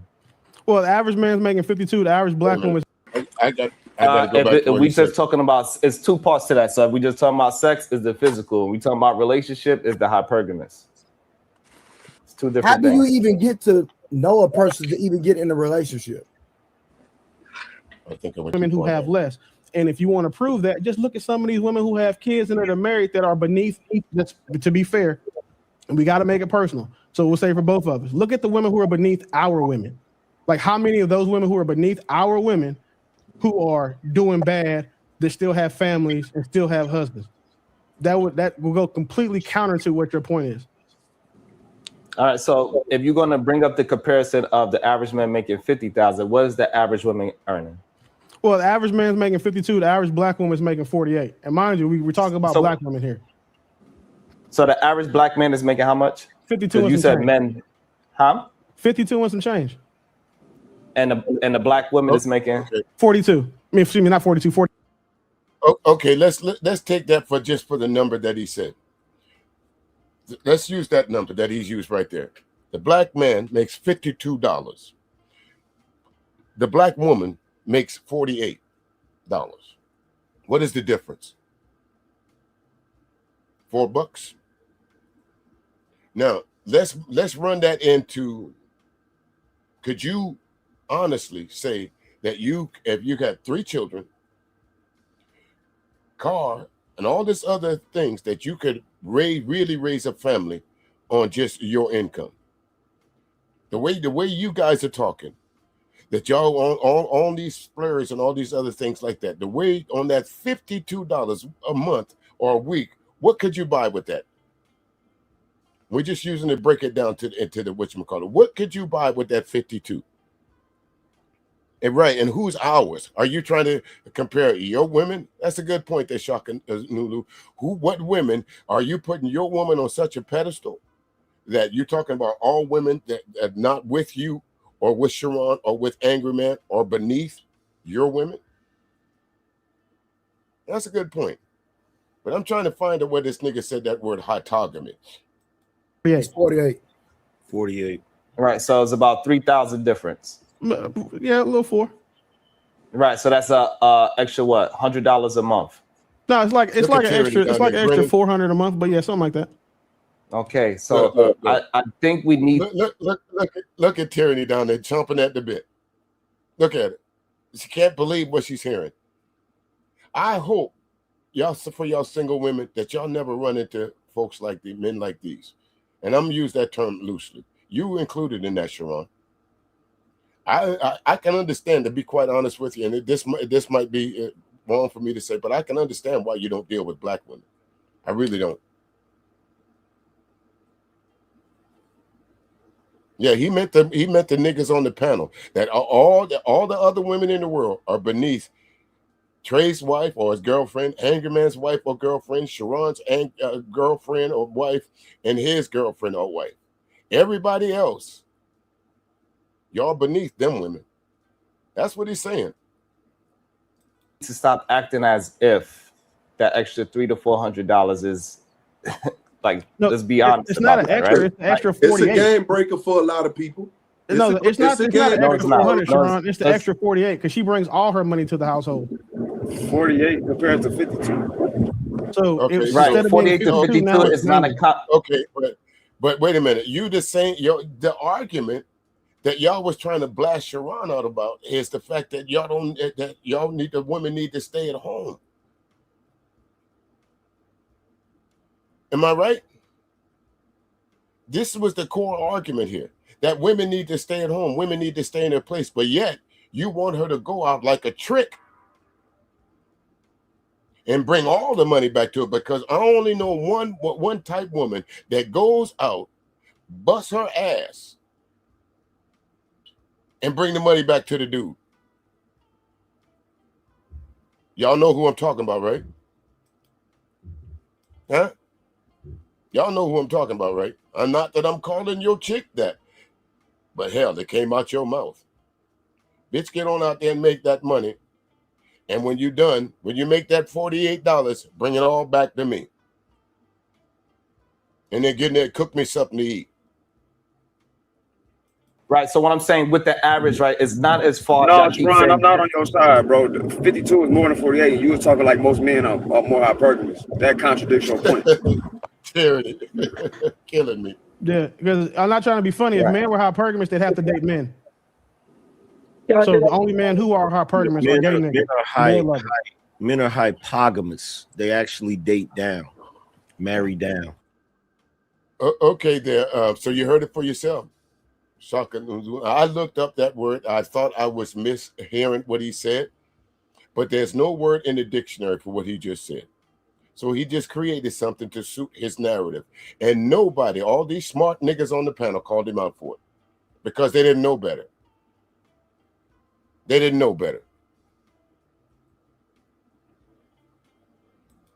Right. What I'm saying is that you cannot say 52 and 48 is so far away that they are dating down just because the number is slightly higher. No, that's not why I say they're dating down, Sharon. Yeah, that's not why I say they're dating down. They date down because they date women who have lower. No, Shaka, you can't say that he mispronounced it because he made a clear distinction between the two. He made a clear distinction. He tried to separate men from being hypogamous to being this word that he tried to create, hypogamous. He tried to separate the two.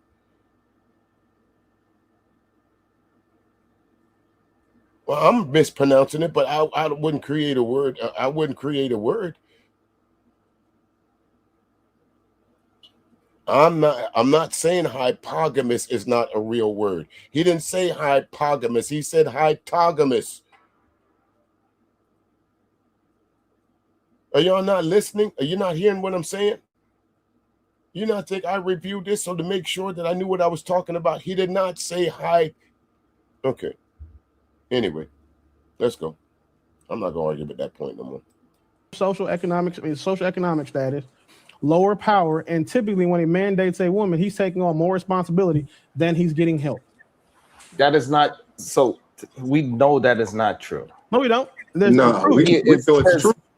The reason why we know it's not true. No. The reason why you think it's not true. We don't know that it's not true. You can. I am open to having my mind changed. I think that you know that about me. So if you can change my mind. Well, we know that's not true. We know that's not true. We see it in the upper echelons. We see it in the lower echelons. We see it on the street level. Please, I'm open to it. Because the men are not taking care of these things the way how you are saying, Willie, and we know that's for a fact. The men need that extra 48,000 to survive here in America. That is a need. Majority of men, they get out of the poverty line with their woman, being married to a woman, combining that 52 and that 48, and they raise up their income together. That's how a majority of us get out of poverty and get into the middle class world. That is what actually is happening.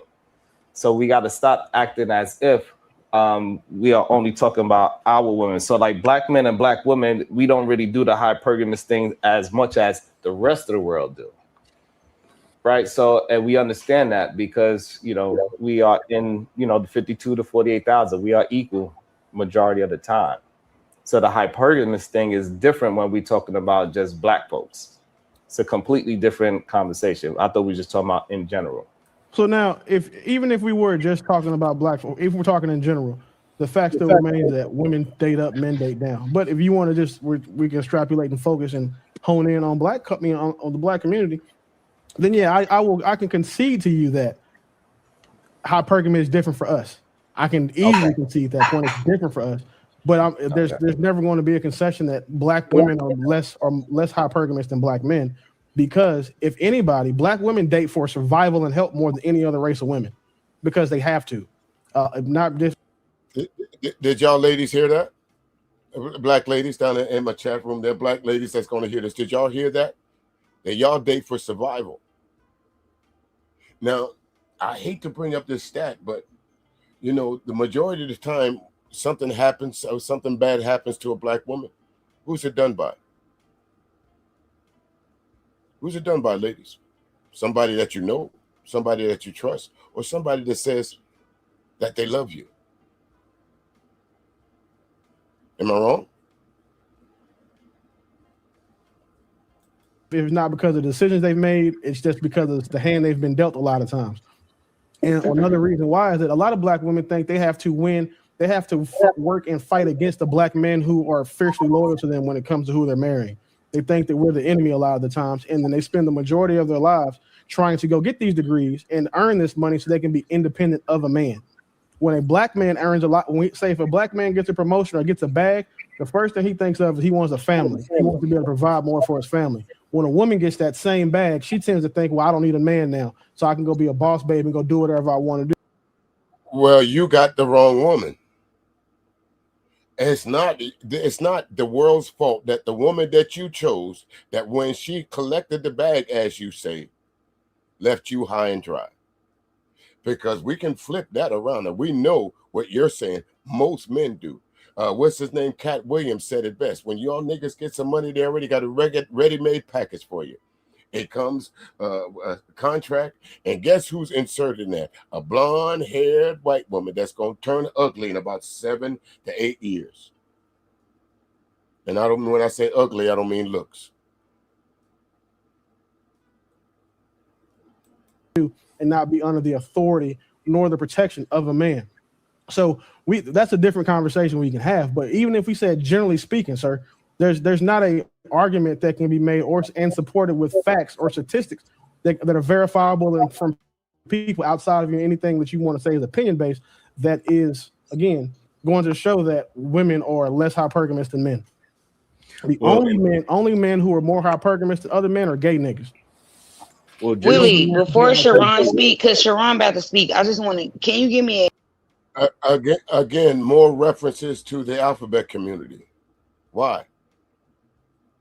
We already know what the definition of hypergamous is. We already know that. So it does not mention a gender. It doesn't say men could be hypergamous. It does not say only women can be hypergamous. It does not mention a gender. So why would you bring up someone's sexuality? And it clearly tells you why people are hypergamous. Clearly. But she's about to ask a question, so it's about to go off the rails here a little bit. Why? Because a woman speaking. Here we go. an example of how men date down? Like, give me an example. Like, what job does she have, and what job do you have? It's not about the job. It's about a job. So then, well, tell me how men date down. Don't lose your point, champ. Like, I'm sorry, Sharon. My bad. I just want to know how men date down. Like, give me an example. This is how men date down. Your husband is better than you as far as being more useful, probably earns more, probably is taller than you, probably is stronger than you. So everything that helps him survive in life, he is better at than you. That's how he dates down. So it doesn't have nothing to do with income then. Is that what you're saying? So it can. That's another thing that usually happens. Men make more than women. Okay, my bad, Sharon. Okay. Mr. Willie, it seems like you're a walking red pill, and it's really annoying, bro. Okay, stop right there, Trini. Hypergamy is the act or practice of marrying or forming a sexual relationship with a person of higher socioeconomic status, education, or caste than oneself. I read that again.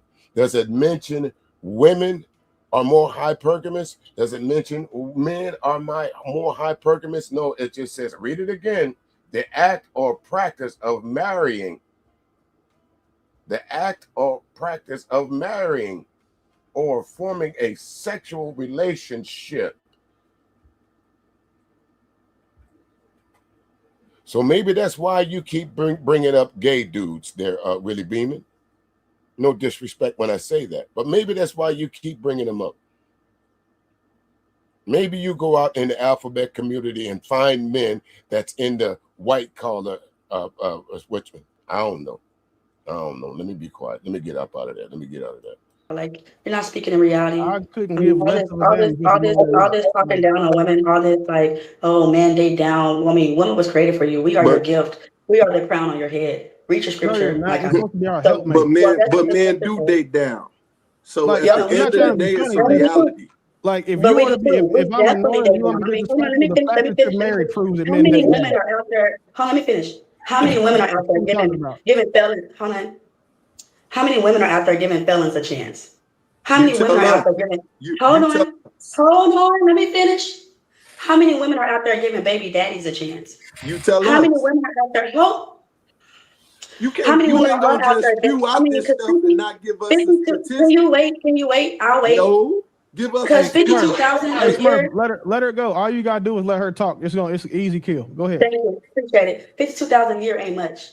So what are we talking about? You guys talking about How much do you 52,000, make a year? 48,000. And even if way more than what the hell you talking about. And then even if we so-called make a little bit less than you guys, I mean, just the woman herself brings the gold. You do know that we've seen your man on live before, right? And we've seen. I don't have a man. I don't have a man, and we're not taking this personal, really. But you do understand that you've had a whole nigga on live arguing, and for you talking about So here's the problem. Here it is. See, this is what I say. I don't get in disputes like this with women, and that's not being disrespectful to you, Tyranny. But this is something grown men don't do. Now, you heard him a little while saying that all men are better than their women, but yet, because Tyranny comes up there and gives pushback, who is the first person that he attacks after he attacks Tyranny? Her man, or the lack of her man. You double jointed, double mouth, he's talking out the side of your neck, motherfuckers. That's what y'all are. A bunch of bitch ass niggas. Appreciate it if you stop. And all of that type of shit. I'll Like, let you this talk. is the conversation for you even being in. This is pretty feminine. Are you done? You acted. I'm making sure you understand your place in this conversation. Like me and Sharon were having a back and forth. You don't even have anything to say here. This is because I think you like me, and that's why you're so quick to cut me off. That's cool. Are you done? Can I finish? I was about to. And when listen. Did you say when Tyranny said, "I think you like men"? He said, "That's cool." I was about to be done. I was actually about to. You even being up here. Ladies first. So Sharon, go ahead, big dog. Oh, so you call Sharon a lady? Fucked up. No, I'm Like talking I said, about Sharon 'cause he was part of the even if this is a panel, this isn't Sharon and Willie show. Anyway, like I said, you guys are being very okay, Mr. If Redfield. it's the panel, then we want to stick to the subject that matter, and we're talking about how. Okay, well, I was we're trying to not Mr. talking Willie. about So dating again, felons, and we're not talking about. so you're talking about dating down with women, but when we date felons, we're dating down. Fuck you, mean. And y'all tell me if I'm wrong, but is Nidus, even with all that he's screaming and yelling, is Nidus sleep again? When we date felons, we're dating down. Stop playing with me. When we date a baby daddy, when we date a baby daddy, we're dating down. Who told you to What are choose? Talking about? And most of y'all don't even make 52,000 a year. But most of y'all don't make 52,000 a year. Most of y'all stuck at 33. Most of y'all stuck at 33 a year. You would look for better. So you look for work for a reason. I have great. Don't worry. This isn't a panel about Tyranny's life, right? Let's stick to the topic. We were talking about the book. Let's stick to the topic. Let's stick to the topic.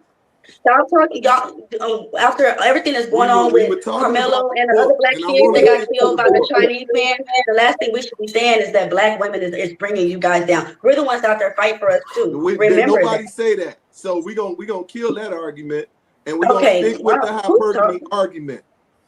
Go ahead. So, like I said, I let the feminine. This is feminine energy. You can't even just let someone talk.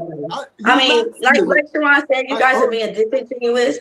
We're not going to sit and say dating a woman is dating down. That's why Miss Kim was asking, "What's your definition of dating down if it's not money?" So is it because she has children? Hold on, y'all. Hold on. Tyranny, no, she was asking Sharon for an example. She wasn't asking everybody else. She was asking Sharon, what did he mean? So only Sharon could give an example of what y'all mean by dating down, because all the examples that you're giving right now only leads to one thing: financial. That's it. That's your answer for dating down. If a woman wants better for herself, that's dating down. A man that's dating down. If you meet a woman in a grocery store and you take a liking to her, that's her fault. Or if she takes a liking to you, that's her fault. That makes sense. I don't know, Saka. I don't know. Angryman has been yelling a couple times, but I think he's about to start here one more time. About when a man is dating down. Right. Oh, so Sharon. Okay. So no, it was Willie, but yeah. So I guess if we could go with that men are making 52,000 and the women making 48,000, I guess economically we would say that women are being hypergamous. Okay, fine. If that's the argument that y'all want to have, I guess technically by the numbers I can't have an actual argument by the $3,000 difference, that which is $300 a day, which people blow going to a goddamn restaurant. But educationally, hypergamy is okay. Well, let me ask all y'all niggas on the panel: how many of y'all make $300 a day? All of y'all niggas sitting up there right now, if maybe y'all, I don't know, maybe some of y'all might make a little $300 a day in your super chat. But if that's the case, how many of y'all can go out right now and say that you got a job that pays you more than maybe $21, $22, $24, $25 an hour? 16, what, 15, 16, 17? Some of y'all don't even make that. Not my statistics, but there's 52. You're giving yourself a little bit too much. I think it's really 48 and 46. It's not 52. I don't think so anyway. If it has, it's gone up. But how could it have gone up when during the Trump administration, the most unemployed black people in the world right now are black men and black women. Black women, 6.5% unemployment. Black men, 7.5% unemployment. So where the extra money coming from right now? We're at the most highest unemployment rate for black men in a couple decades. Where the money coming from? Really? Angryman? Where the money coming from? If we are the most unemployed ethnic group right now, and we are, where the money coming from? It's different, right? Because I believe in a major study examining marriage patterns around the world, found that as women became more educated, they increasingly partner up with men who had equal or lower educational levels. So yeah, I addressed that in the book. I addressed that study in the book because there's a part you're missing.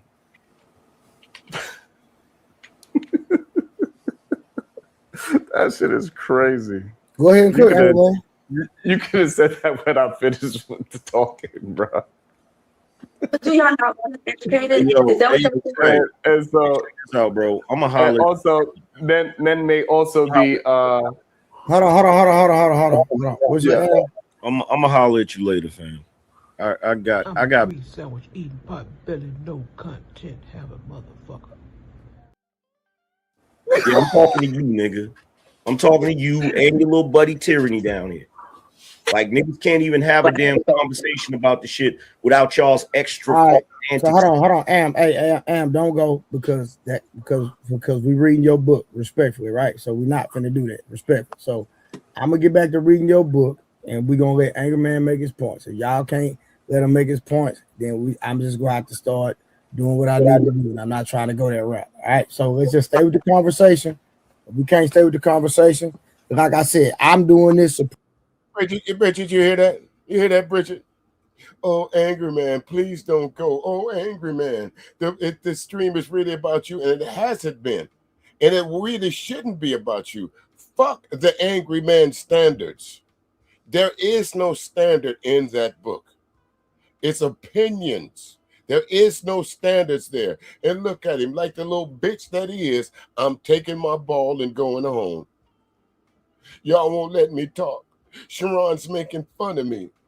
And then a nigga from the Angryman Defense Force, Trey. What is it about Angryman? Can y'all not see Angryman for how I see him? Is that it? Can y'all not see the Angryman as a user, as a poser, as somebody who will come in and infiltrate you, and when he has completely used you up, and when you can't do nothing else for him, then all of a sudden you're his enemy?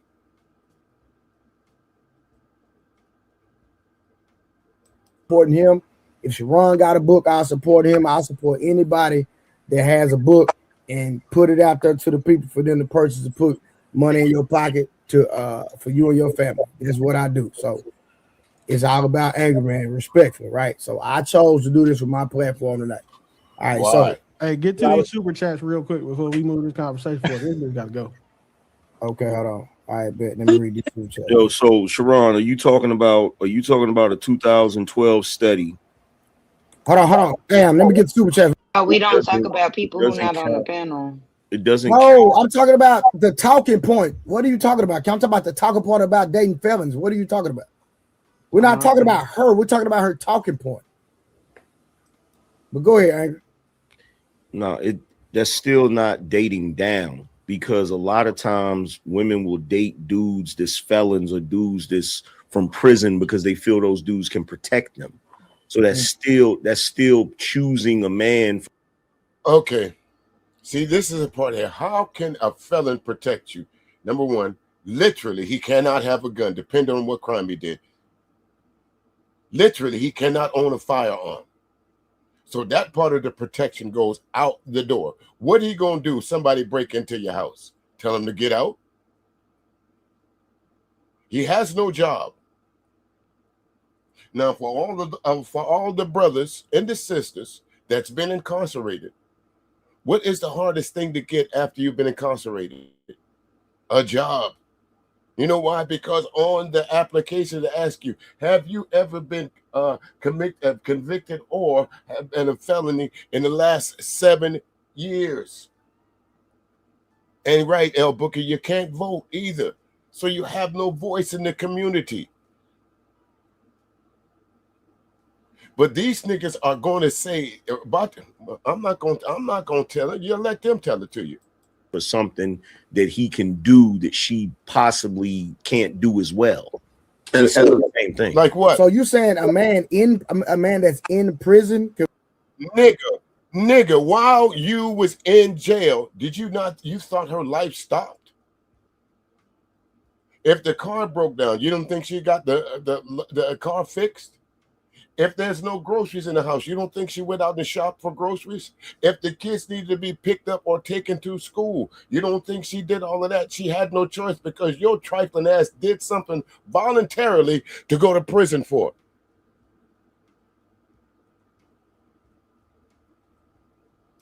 Protector? No, that's out. That was in prison. That's out of prison. You feel but that? I think she was talking about where you know how these women marry these men that are locked up. I think that's the context she was meaning about dating down, by dating a man that's actually in prison. But another thing that comes into play with that is a lot of those guys went into jail for what? Wait, but Trey, hold on. To be fair, it's not dating down for a person that's on food stamps, living damn near barely above the poverty line. Give us a realistic dating down, because I still don't even know that. Because if that felon come out and start getting back to a bag again, he's still gonna be above her. So like you would have to have like who? So Willie Beeman, Willie, where's the bag coming from? Yeah, I'm convinced now that you're a part of the alpha male community. You haven't come out the closet yet, because can women do nothing? This is a man, I'll say it again, that don't want no parts of the pussy. He don't want to be consoled by a woman. He don't want to smell a woman. He don't want to touch a woman. He don't want nothing to do with y'all. You're not going to convince me that this man is not, well. Give me a wholesome girl to be on the show that got her shit together. Like one of them to be. You want to be on our show? Huh? They're on my show? Yeah, just give me pick Becky from New York. Rebecca for sure. Yeah, Rebecca. All right, so cool. So she would have to be dating. So y'all don't see me right here. This good you married. We're not talking about married women. I'm just joking. I was joking. Sorry, a motherfucker that's barely getting by. A motherfucker that's barely.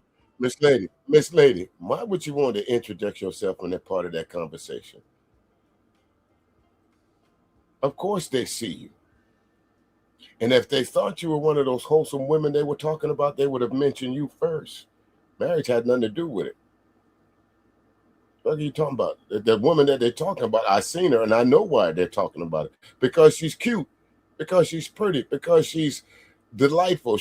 Because she's what do you call that? She's one of those girls that kind of light up the room with her, her commentary and her whatchamacallit. So I can see why these niggas might fall for the pretty face. I've seen her. I know who they're talking about.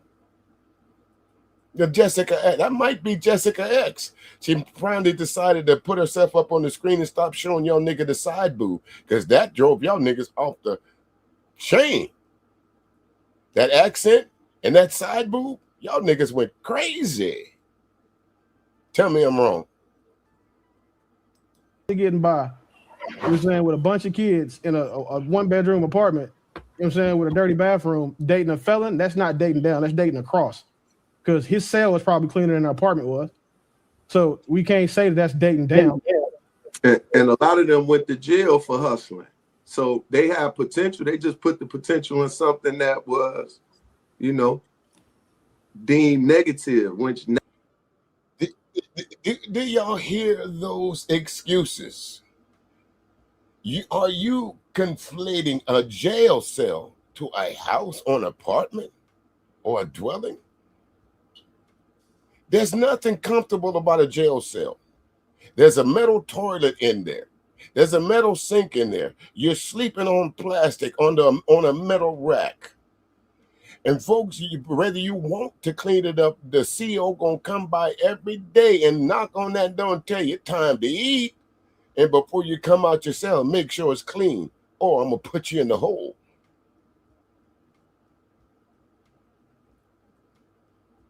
You don't have to pay to be in that jail cell. The only thing that what you paying is time for the crime that you committed. But these niggas are comparing felons to black women. Felons are better than the average black woman. Felons. now they can do the same thing on a dispensary. Yeah, I think it's crazy that we'll say that a felon could be dating as somebody's equal that's going to work, living a life. Let me also shout out to Cass. It says, Sharon, please keep flexing on them player. I gotcha. So yeah, so is there any instance when a felon, we got to be able to agree that that could be a man looking for hypergamy, dating up. A homosexual is a man that is dating up. A man that needs his woman, and he says, can I flip your income tax? That is him dating up. And the educational situation, we understand that it is a difference as of lately. And that's one way of how it's being hypergamous, right? Another thing is, since we are talking about, since it's about what a man can do, also men. You're absolutely right there, El Boogie. El Boogie, you're absolutely right. They'll give all the grace in the world to that felon. Now, let me ask you something again on this one here, Willie Beeman, if you ever see this. We're not going to say you've been in jail for 2 years, because we're going to say you did a 5 to 10. How in God's green earth can you be better than any person? And I'm not saying that all people that go to jail are bad, but you did something wrong. And because you did something wrong, like my man said, you decide to go back out and hustle again, knowing that selling weed is illegal, knowing that selling rock is illegal, but you figure that's the only way that you can get money, to get back on beat that block. But then y'all trying to say that women, black women in particular, more hypergamous than black men.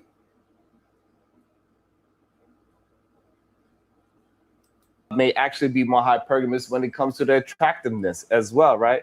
There is where the concept. I think that's where we can really get fact that that particular woman, if she lives in that house, it's still him. That's the reason she. Well, women don't date down; they fuck down, but they always want to marry up. Yeah, like that's that. Women don't date down; they fuck. No, sir, no, sir.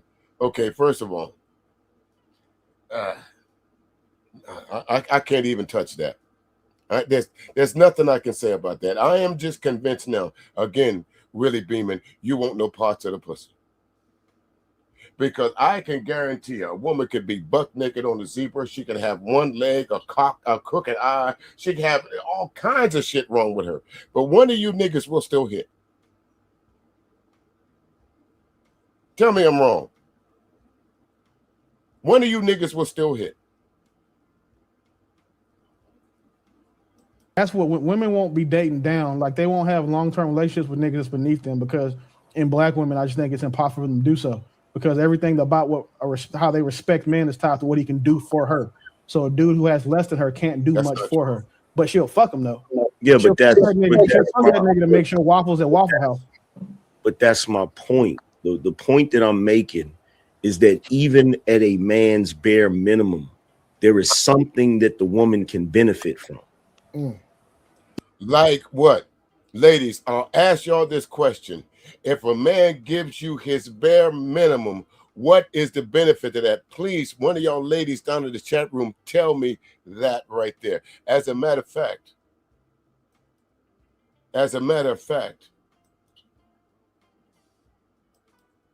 this is the part that I said I was going to open up the panel anyway, because I only got about another little over a half hour left before I got to run on up out of here, ladies and gentlemen. But right about now, anybody wants to come up, especially any of you ladies, and you want to come up and tell me what Angryman just said was correct. Will you accept a man that only can provide the bare minimum for you? Huh? But there was somebody that came up on the panel here in just a little bit, but I wanted y'all to hear that. Even at his bare minimum, even if he's a homosexual, there is something that she can benefit from. Agreed. At the very least, she can benefit from him physically protecting her. At the very least. How? She's protecting him. No, she's not. She gave him a place to stay. That's not protecting him. That is literally one of the ways that a man that does not have the physical strength to protect is he will move his woman out of a bad neighborhood. That's literally protection. Now all of a sudden that giving somebody a roof over their head is not considered protection. You got them out the street. That is literally protection. So like we cannot keep changing it. It's not protection. But that's provision. Like here's the thing, Sharon. You can consider it protection by moving your woman out of a bad neighborhood. But there's also another form of protection, which is you being able to protect her from harm in that bad neighborhood. That's also Okay, angry man, you're a felon. Someone breaks in your house. If you don't got a baseball bat, what you gonna do? If you can't get to a knife, what you gonna do? Or somebody busts in your house, they got a gun. What you gonna do? Okay, more so. Hey there, Candy Cane. How you doing? Welcome in. Even more so than angry man. Let me just say, you can't buy bullets, you can't buy a gun, and if you do got a gun, where you gonna buy the bullets? Because you ain't got no money, because you're homosexual, according to you. You're fresh out of jail. You got no money. So where you gonna get the bullets at? And welcome to the show, that Candy Cane. Your thoughts so far? Hey, Mr. DJ Music, can you hear me? Yes, I can hear you now. Yes. Okay. Angry Man's kind of slow because it might be a little delay. I have a delay. Should I drop and come back? No, I think it might be me. I've been having internet problems the last couple of days. So go right ahead, though. I can hear you. Okay. I said Angry Man is kind of slow because he's talking about a roof over your head is just provision. It's also protection. It's protection from the rain and elements. It's protection from, like that's one of the core functions that people need. Food, shelter, like, come on. So to act like you taking in someone who is a homosexual is not you also providing protection back is crazy. And then let us not ignore interpersonal or I always mess this up. Interpersonal relationship violence.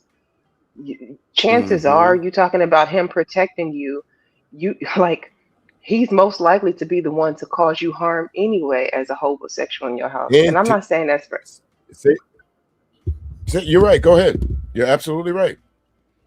I'm not saying that's going to be the case for everyone, but I'm saying you're a lot safer without him there, to be perfectly honest, because it's the people with the access to you who have the ability to cause the most harm to you. So, like, we can go tit for tat on petty points if you want to, angry man, but most of this is really just silly. It sounds like y'all have a lot of disdain for women, and that's what I hear coming out the most in these talks.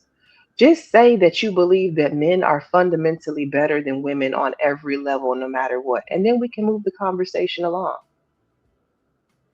But then they would have to show why they believe that. Well, because he has a penis. Clearly, that's all you need.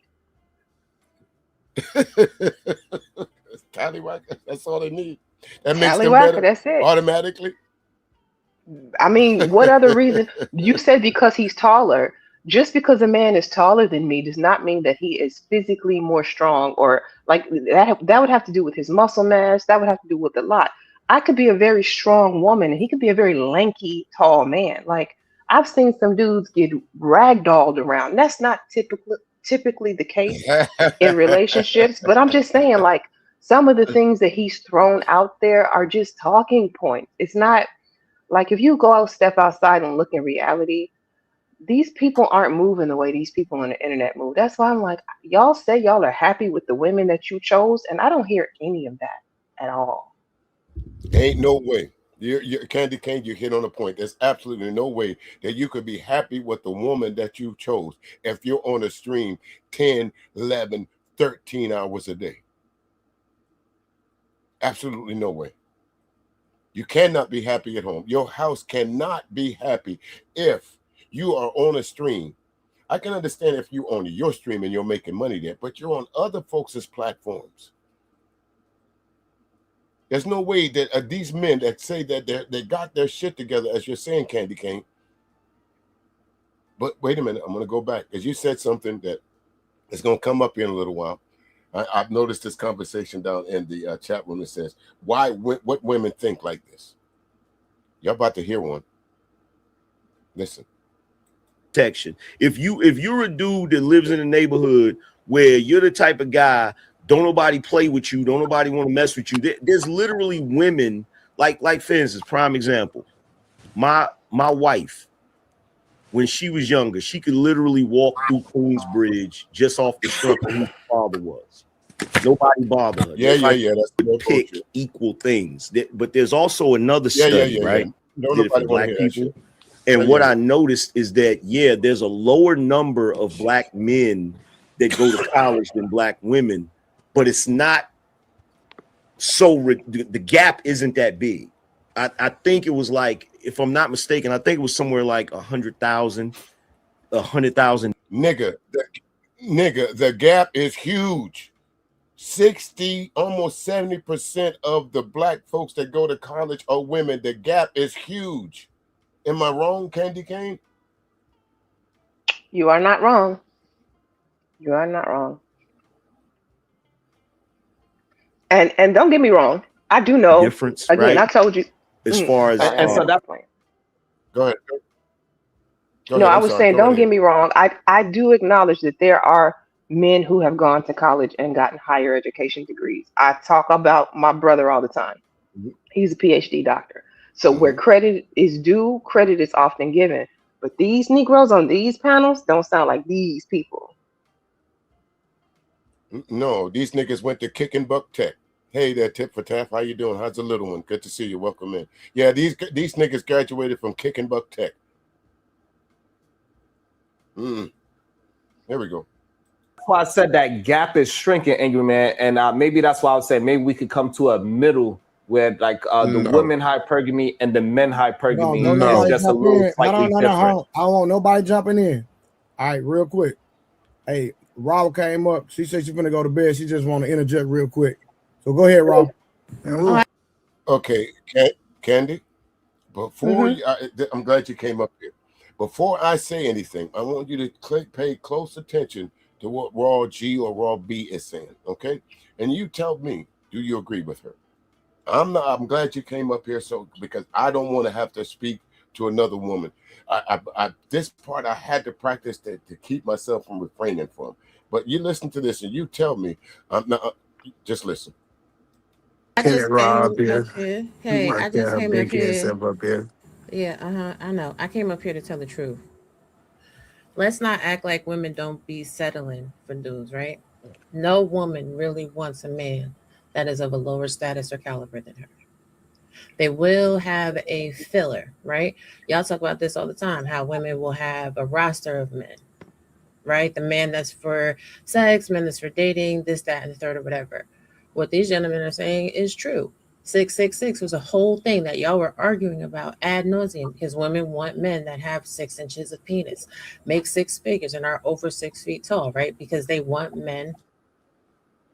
Go right here. I'll let you tackle that first part there, Candy Cane. Go right ahead. Okay, so here's the thing. I'm going to slightly disagree with Raw B there because of the fact that 666 wasn't pushed by women. That was pushed by men. That was Kevin Samuels' talking point. That was the men of the space out here saying that's what equated to a high value man. And then the women acquiesced and started to agree. And then you had women popping up on shows like Kendra G's talking about she needed a 6 foot tall man who made 6 figures. Prior to Kevin Samuels blowing up at average at best, I would say I rarely ever heard people with that 666 talking point. In fact, during that time frame, if I recall correctly, majority of these Negroes was running around here claiming they was all 6-figure niggas. Until they got exposed. Am I right? Yes. So I'm going to disagree with Raw there and say that I don't think that it was women pushing this. This started with the men who were trying to separate themselves from the rest of the black men to say, I am the high value man. And the rest of these are the niggas y'all are left with. And then the women followed suit with that. That is how I recall it. Now, somebody's going to have to prove me otherwise. Okay. Listen, that's why I'm glad that you women are down there because, what Bernie Mac said, some of us are blessed. So for her to tout out this 6 inches, I don't know. Maybe that, I guess some women say they ain't the size of the ocean, but it's the motion. But I ain't ran into that. But I'm gonna let that go. But Candy, I'm gonna go ahead and play, and I'll stop it. That are doing well. You don't want to have children with someone that's a hustler, that's the street dude, that's of lower import. This is why a lot of women complain about their baby daddies. So, like, when we're talking about hypergamy, that's about marriage. That's, what I'm saying? It's dating, but it's dating intentionally to get married. A lot of these women are simply making bad decisions and they don't want to be in those type of relationships, which is also why when women are not with men. Go ahead. So y'all are making bad decisions, Candy? I mean, here's the thing. I got equal smoke for both sides when it comes to bad decisions because men will sit and complain about women. Oh, she was a gold digger or she was a ain't shit woman. She was a bad baby mama. Like both sides could stand to choose better.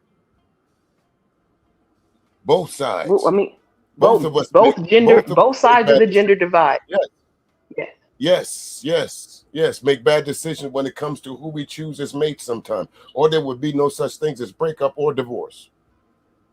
Right. And a lot of times, if I have to be honest, sometimes it's not even like these people weren't even really dating. Y'all were smashing and then a baby was a result of it. Or y'all were smashing and then somebody ended up with a house key. You know what I mean? Like, I don't think it's right. And that's what I meant earlier by saying some people get punch drunk, whether you're doing the punching or whether you're receiving the punch. Some people get punch drunk, and I'm trying to keep that as clean as I possibly can. But I think you know what I'm saying. Yeah, absolutely. All right. Let's continue here. On a certain level, they also cheat on them with the dude that makes more money. So inherently, biologically, women want men that are doing better and that are making more money than them. Like, I don't understand how this winds up being a whole thing. I don't understand how women come up here being disingenuous, because if you wanted these dudes that weren't doing that well, then the marriage rates in the community would be much higher, and they're not. Sure. So real quick, Raw, as a woman, hold on, y'all. So as a woman, you're saying that, do you believe that women are more hypergamous or men? Women. Okay. So that's coming from a. That seems okay. I don't have a disagreement with that. Women are and should be more hypergamous. They are and should be. That to me seems like the natural order of it, especially if these men claim to be providers, if they claim to be protectors, if they claim to be all of these things that are the umbrella that's over this woman. Why would she not be hypergamous? It only would make sense. How can he fulfill a leadership role if you're the one in the power position and like in all of the things that matter of the relationship? That's where I get the confusion with the online talking points. So I agree with her there. Yeah, most women should be. If you're smart, like now, if you Oprah, it's gonna be real hard to be hypergamous. You might have to be hypogamous or settle or however you look at it. That's probably why Oprah hasn't gotten married. But for the regular, average, everyday woman, it only makes sense to date up. Absolutely. And again, I don't see anything wrong with it, because again, we looked up the definition of what being hypergamy is, and it does not mention man or woman. But if you are a man and you got your shit and your ducks in a row, hypergamy should never come out your mouth, because that's what you want. That's what you're asking for. You guys are talking about taking your woman out of the workforce. How are you supposed to do that? There's no way for you to take her out the workforce if she's the breadwinner. Say that again. I said there's no way for you to take her out the workforce. Now, I've heard Sharon say it. I've heard Either Man, even though Either Man is not currently on this panel, I don't think. I can't tell, my glasses. Is he there? Is Either Man here too? He is. I see him. I think he comes up a little bit later, yeah. So I've heard Either Man, I think, say it. I've heard Sharon say it. I think even Taz agreed to it. And I can't remember. Other men in the space who are married have also agreed that the ultimate goal of a husband is to be able to take their wives out of the workforce. There's no way for you to do that if your wife is the breadwinner. Absolutely. There's no way to do or that. at least, Yes, when I was married. At least it wouldn't be a very wise decision because you've cut out the majority of the money coming into your household. That's just the way I see it. But what do I know? I ain't got to pay your bills. You're right, and you're absolutely right. You're true. You're cutting your nose to spite your face. Just bottom line to it. I'm gonna take you out the worst. I'm gonna take you out the worst workforce, even though you make the most money, so we can struggle. That sounds like some BGS shit right there. Fuck them kids. Let them starve. If I ain't making the money, we all gonna suffer.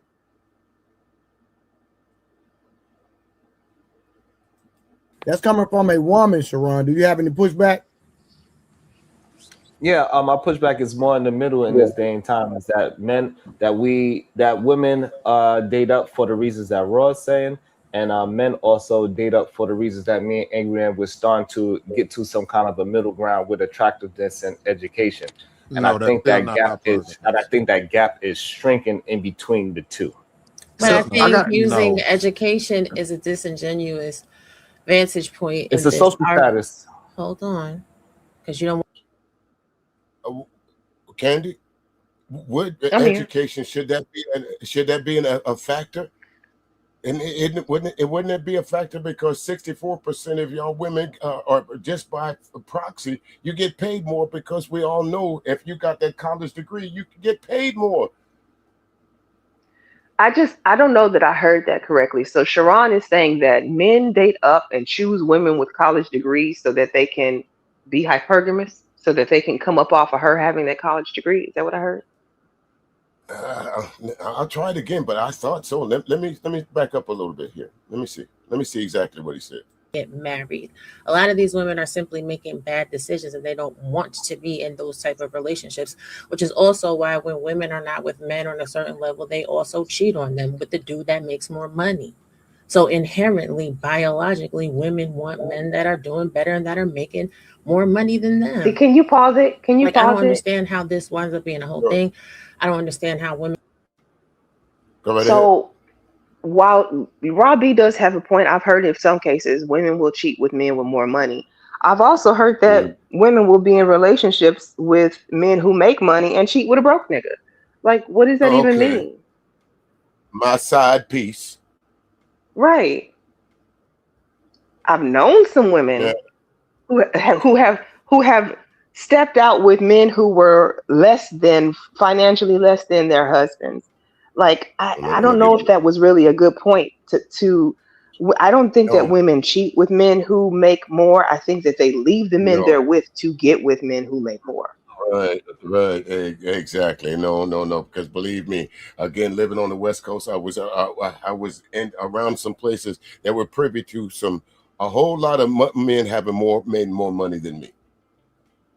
Right. But didn't have a problem. I didn't have a problem with that. You know, there was some offers out there, as in, let me watch. I wish the fuck I would. Let you watch what? TV? I didn't expect that. Okay.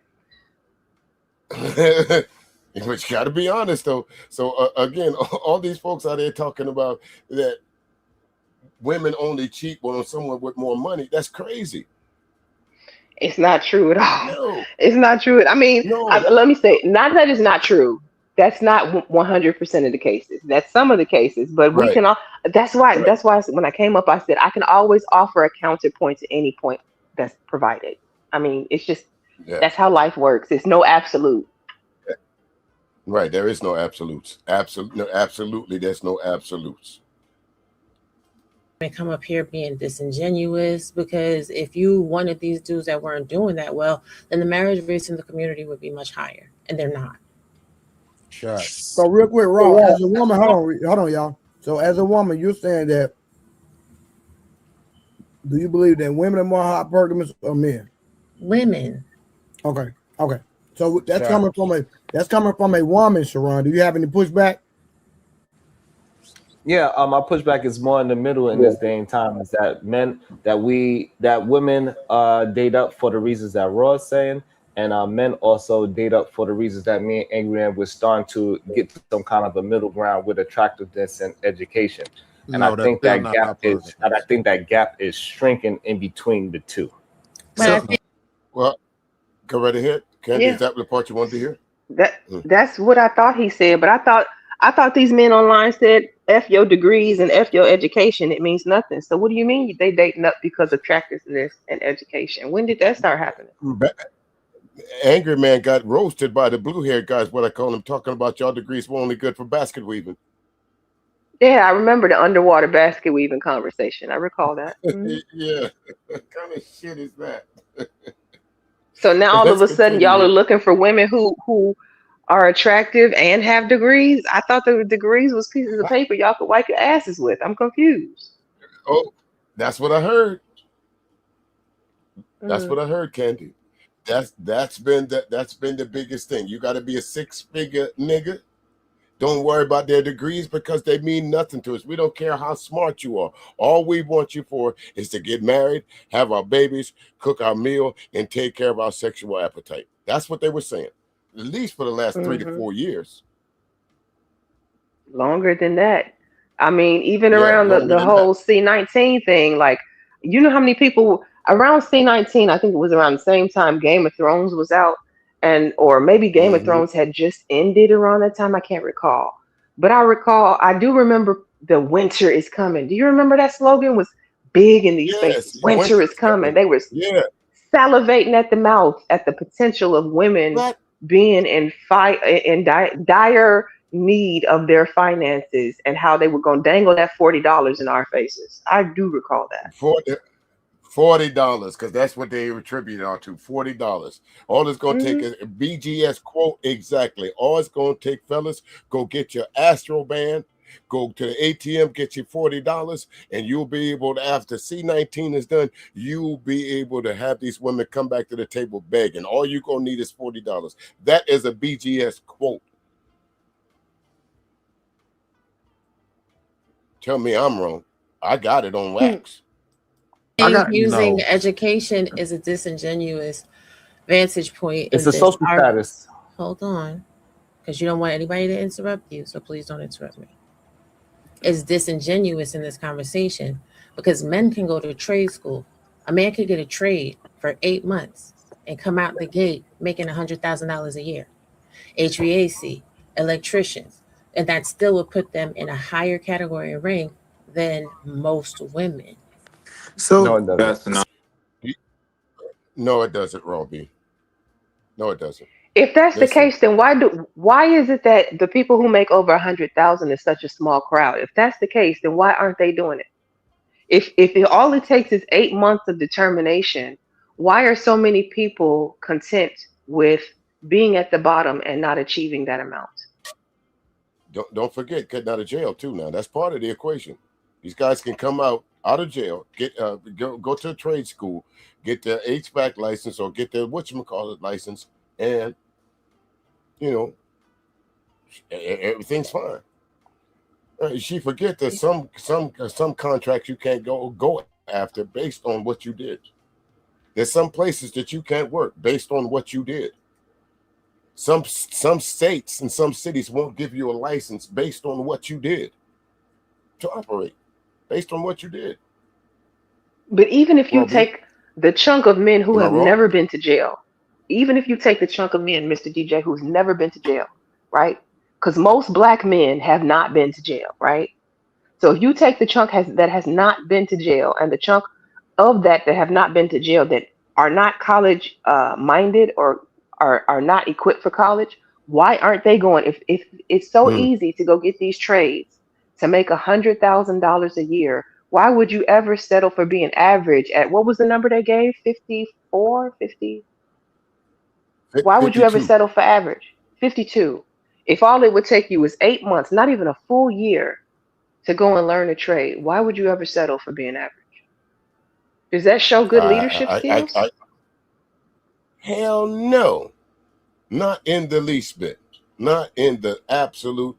I don't know if you guys, again, maybe you guys don't go back and look at your streams, or maybe you have so much cognitive dissonance now that you really believe that what you're saying is true. My man in the red shirt here, I think you might as well just come on out the closet now, bro. Just come on out. Stop it. This is how I see all of y'all, are members of the He-Man Woman Haters Club. There's nothing y'all said made sense. I'm not even saying raw because... Go ahead. I'm sorry. I didn't mean to cut you off. I do hear the delay. No, go ahead. I'm not even saying she's 100% wrong on that. I do believe that there are some trades that you can go and get and make higher income, right? But here's the problem. They're not doing it. What do you want us to do about that? That's the problem. Right. It's not that they don't exist, but the majority of these niggas that come out of these camps, and I'll use that, they're always complaining. The first thing I bet I can't go to that job because you know what they're going to do. They're going to check my record. I'm sorry, but no compelling argument for grown man activity was made here today. None. And I got to ask all of you women that hang out and support these men, y'all don't think they're talking about y'all? Or you think you're excluded from this? When he says black woman, well, one guy did exclude y'all because he was talking about his wife and everybody else's wife over the panel. All of y'all are beneath them. That's what he said. This is why I don't listen to him. Folks, right. That's it. Folks, Candy, I hate to get out here, but I got an appointment scheduled for 4:00 that I need to get ready for. So if you don't mind, give me a few final words on everything that you heard here, and I'm gonna shut this down here pretty soon. It was a good stream, Mr. DJ Music, as always. Yeah, if it weren't for the fact that you were playing this, I would have no idea what any of them said because I don't watch it. So, congratulations. Y'all showed y'all's hand on how much you dislike and have a disdain for women, and we're going to continue. Life will continue on. And that's what I think too. I think all of you men up on this panel, whether you say that you're taking your wife out of the workforce or whether you're keeping her in the workforce, that includes you, Sharon. All of y'all, in my opinion, show a disdain for women. Whether you want to believe it or not. I think, Sharon, you think it's a flex because you are able to take your wife out of the workforce. It's not a flex. Congratulations. We don't need to know that. You're not all powerful. You're not all smart. But let me ask you one more question before I go there, Candy Cane Lane. For those of you who go back and look at this stream later on, is there such a word called disingenuous?